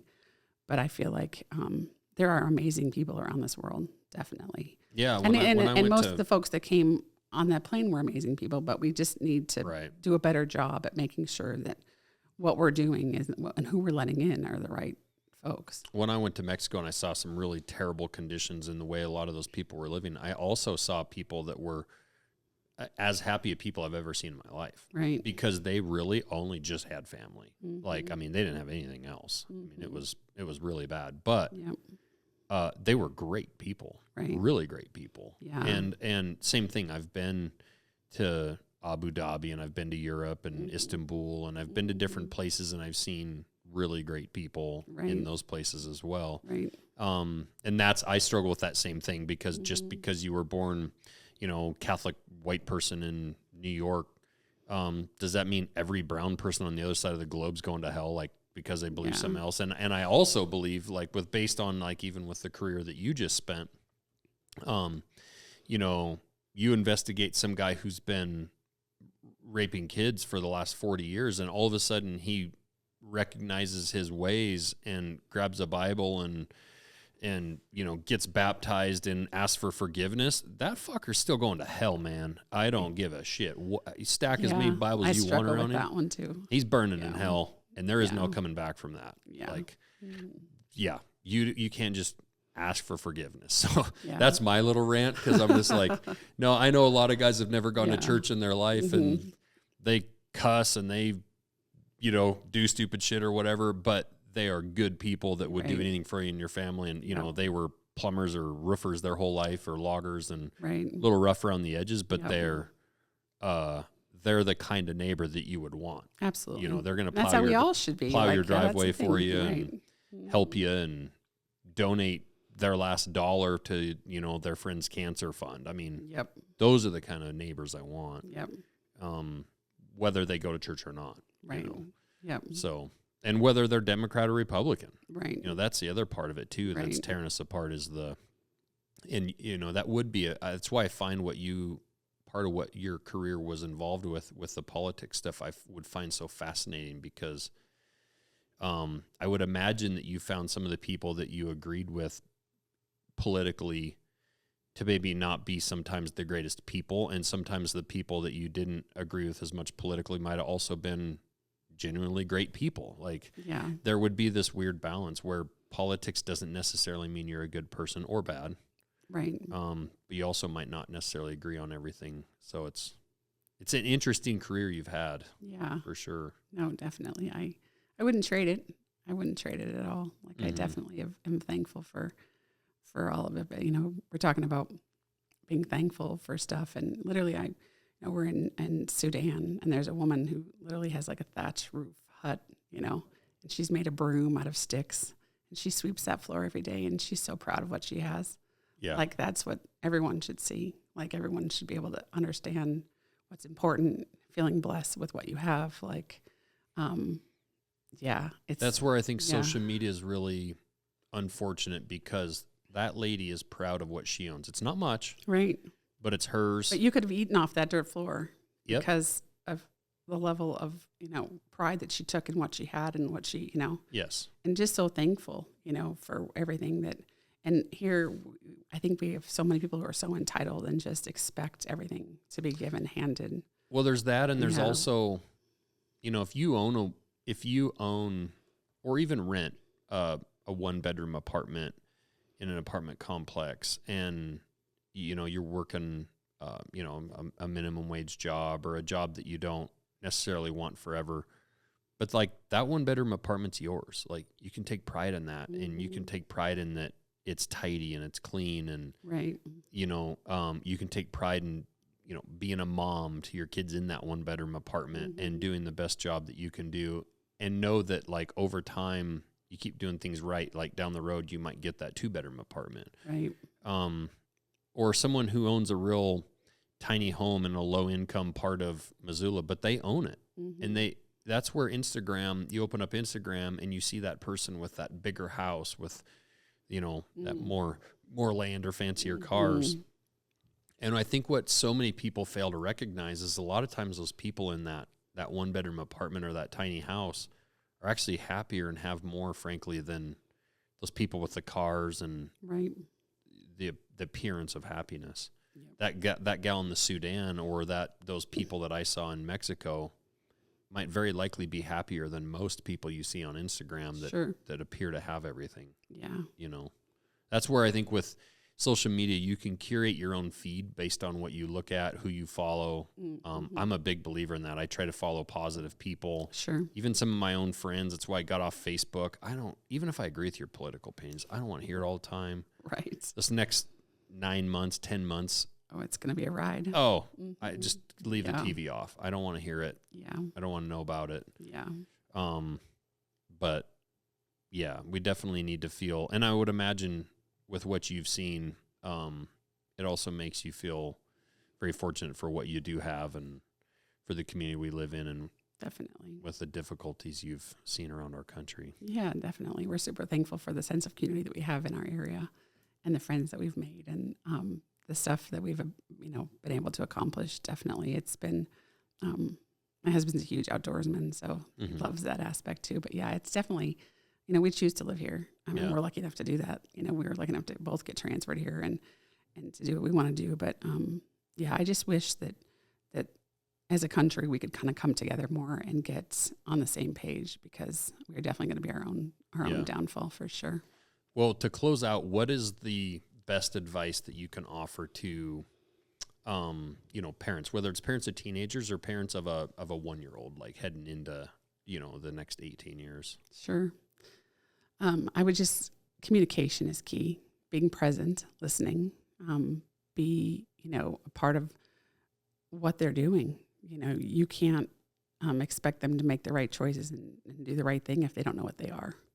You have to talk to them about what's going on around them, what's going on in the world. If you can, and you're blessed enough to, take them to see what's going on around them and see what's going on in the world. I feel like every kid should go see what we have compared to what some other kids have in some other countries. Definitely. But mostly communication, just be aware of what's going on, talk to them about social media, lock down everything, if you decide that you want them to be on it, because you're probably going to lose that battle, whether it's in your house or in somebody else's, just so that they are aware of what, Do you feel like there's a social media that's more safe than others? No. Probably not. Because is Instagram better than TikTok, or, Facebook better than? Well, I don't trust TikTok at all. I think that's tied to China spying. Yeah. That's just my own.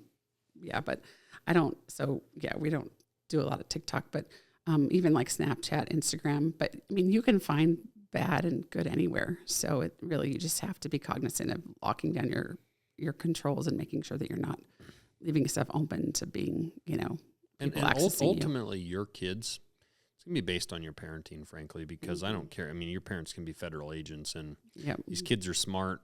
They can access stuff. I don't care how locked down you are. And we made a rule with our kids when they were young, when they started getting devices like phones, that they had to plug them in out on the counter at night.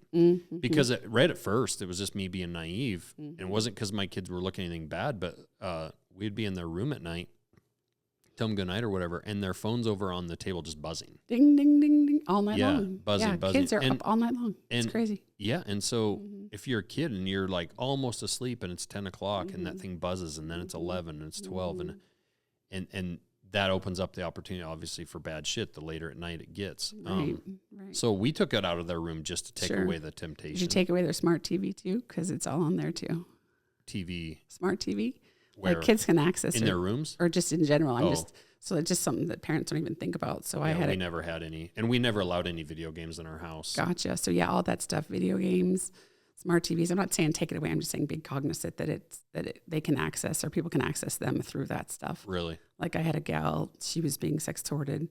Mom took away the phone, called us, went into the investigation, and then we're like, well, what about the TV in her bedroom? And it was a smart TV. And so, she had stopped talking to him on the phone, but she was talking to him on the TV. Really? Just stuff to think about. Yeah, that's amazing. Yeah, we never allowed TVs in their rooms, but I know a lot of people do have them. Sure. Yeah. Yeah, and then tablets, all that stuff. We also made them, give us their passwords. So even just the threat of, but we'd now and then open up their phones and look through them. But it was more of also just the idea that we could. Sure.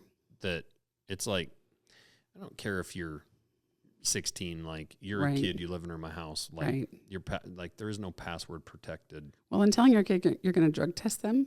Yeah. Could be tomorrow. It could be not because I think you're going to do anything wrong. I'm just gonna. And don't make them pull their hair, because that's where it shows everything. Oh, really? Yeah. Geez. But that is a good deterrent. And then if they have, a friend that says, "Hey, it's fine, whatever, your mom's never going to know," be like, "No, she drug tested me." Yeah. How far back can the drug test show in hair? I don't know exactly, but it's a long time. Is it? Yeah, and it shows everything. Like I think some things leave the system pretty quickly, but the hair shows. I think I don't want to say exactly because I don't know exactly, but that's definitely the most. Wow. The best answer is the hair. Yeah, that's amazing. Well, I really appreciate you coming on. Thanks for having me. I appreciate being here. Everything that you've done for our country, for our community. I'm glad for you for retirement, but I'm a bit sad for our community. We're losing that much experience and someone that cares that much. But I'm sure we'll get a good agent here. I'm glad that was actually one of my big concerns, is that we lose so much experience and that it doesn't get replaced. Sure. One of the things that I spoke about with the assistant special agent in charge, he sits in Helena now. He's new to the area, but he came from back east, but super great guy. I said, whoever comes here has to be somebody who's been around the block. Like you can't put a new guy here, because there's too much work and there's too much to do, and that it's too big of a learning curve. So hopefully they listen. But yeah, that was they're announcing it this week, it sounds like. So what made you maybe not just move into more like managing versus like being in it, but like being in like that position where the times that I was, offered the positions, it just didn't work out for our family. Yeah. Yeah. Because the one in Phoenix was, I definitely think I would have enjoyed that. I had an amazing group. I supervised 12 guys and gals on that anti-smuggling task force, and they had several different actings over the course of, a couple of years, and they just had no direction. And a lot of them were newer, didn't know what to do, how to be good investigators, and just needed someone to go with them, show them, be on the street, do, just game plan stuff with them, help them. Yeah. And I loved that role. That was an amazing role. But I knew the Montana stuff was starting to come to fruition, and I wouldn't be able to get to get here. And then the other, the other big one was that one where, again, I turned it down for family. Yeah, right. Yeah, that is one of the things being, and men can do it too, though, but as a mom, it was hard to, we even talked about, even for the 18 months, taking our daughter with us out there, putting her in school for a year. That would have been an amazing experience. In college, I did a student exchange from Arizona to New Jersey, and it was like a whole different, right. the culture. I think everyone should get to experience different parts of this country because we are so diverse and there's so much neat stuff. Yeah. People would claim, being male chauvinist or sexist or whatever, but I mean, I do think part of our downfall in our country is the fact that more women aren't just at home raising families. And the unfortunate part is like, I'm sure obviously there's lots of women that want to be professionals. They want to be in the workforce and they want to be doing like what you've done, right? Or working in companies like ours or whatever. But there's also a lot of women that would love to just be at home and be a mom that are forced to work because of how expensive our society is. And that alone is, I think, a big, if you look at the difference between the 50s, 60s, and 70s versus the 80s, 90s, and 2000s, the not, or, if you want to say the dad being at home, but like having one parent at home versus a daycare situation is to me, that's a big, like nobody's going to raise your own kids with the same passion that the parent is. Right. No, very true. Yeah, I think, it sounds like there's even been a shift somewhat in traditional roles of, around the country a little bit. And I don't know how much that will take root or what, but I think financially it is the biggest deterrent for that. Yeah. But I honestly, though, I wouldn't trade my career either. Like I loved what I did and I was really good at it. And I think so many women have so much to offer in the workforce too. It's just you just have to be very cognizant of what you're doing and try to be as present as you possibly can when you're present. It's definitely, I mean, I've said this several times, like it's definitely harder to be the mom than the dad in that situation. It's tough because especially in those first formative years of their lives, they need mom, frankly, So it's a challenge, but I admire someone like you that's able even to as get a female through it. special agent, I don't know how many, of us were, pumping in the office, locking a door, and going in because that stuff is important, to have that. But yeah, it's just sacrifices that you make, too. But yeah, I being on here too, I would just like to encourage, our youth, or folks that are looking at a position to consider going to be a federal agent because the experiences that you're going to have, the differences that you're going to make are amazing. We get paid pretty well. I mean, you start out, I think I started back out was like in the 40s or 50s, but you move up pretty quickly. I mean, they're going to make good money, by the time you walk out the door. We do really well. Plus you put away for your retirement, you get health care. I encourage women to do, to jump in, even if you don't think you can do it because you don't shoot a gun or they're going to teach you on how to do all that stuff. But we need to get our folks involved in wanting to do this line of work because the community does support you, even though you think they may not. Yes. And it is important to what you're doing, and you're going to feel good about yourself. And the ability to give back to those around you is something you can't replace. So I encourage folks, if you're thinking about it, usajobs.gov is where everything is posted. Everything is posted for every federal agency on there, or even if you want to do, locally, state and local for your own community. But I definitely encourage folks to pursue it. It's been an amazing life. Well, and I think it's going to be a pendulum, like all these things. You see these pendulums swing. I think we've even seen it swing kind of back. We had the, stuff with the law enforcement kind of, I guess you want to call it like the George Floyd type time frame.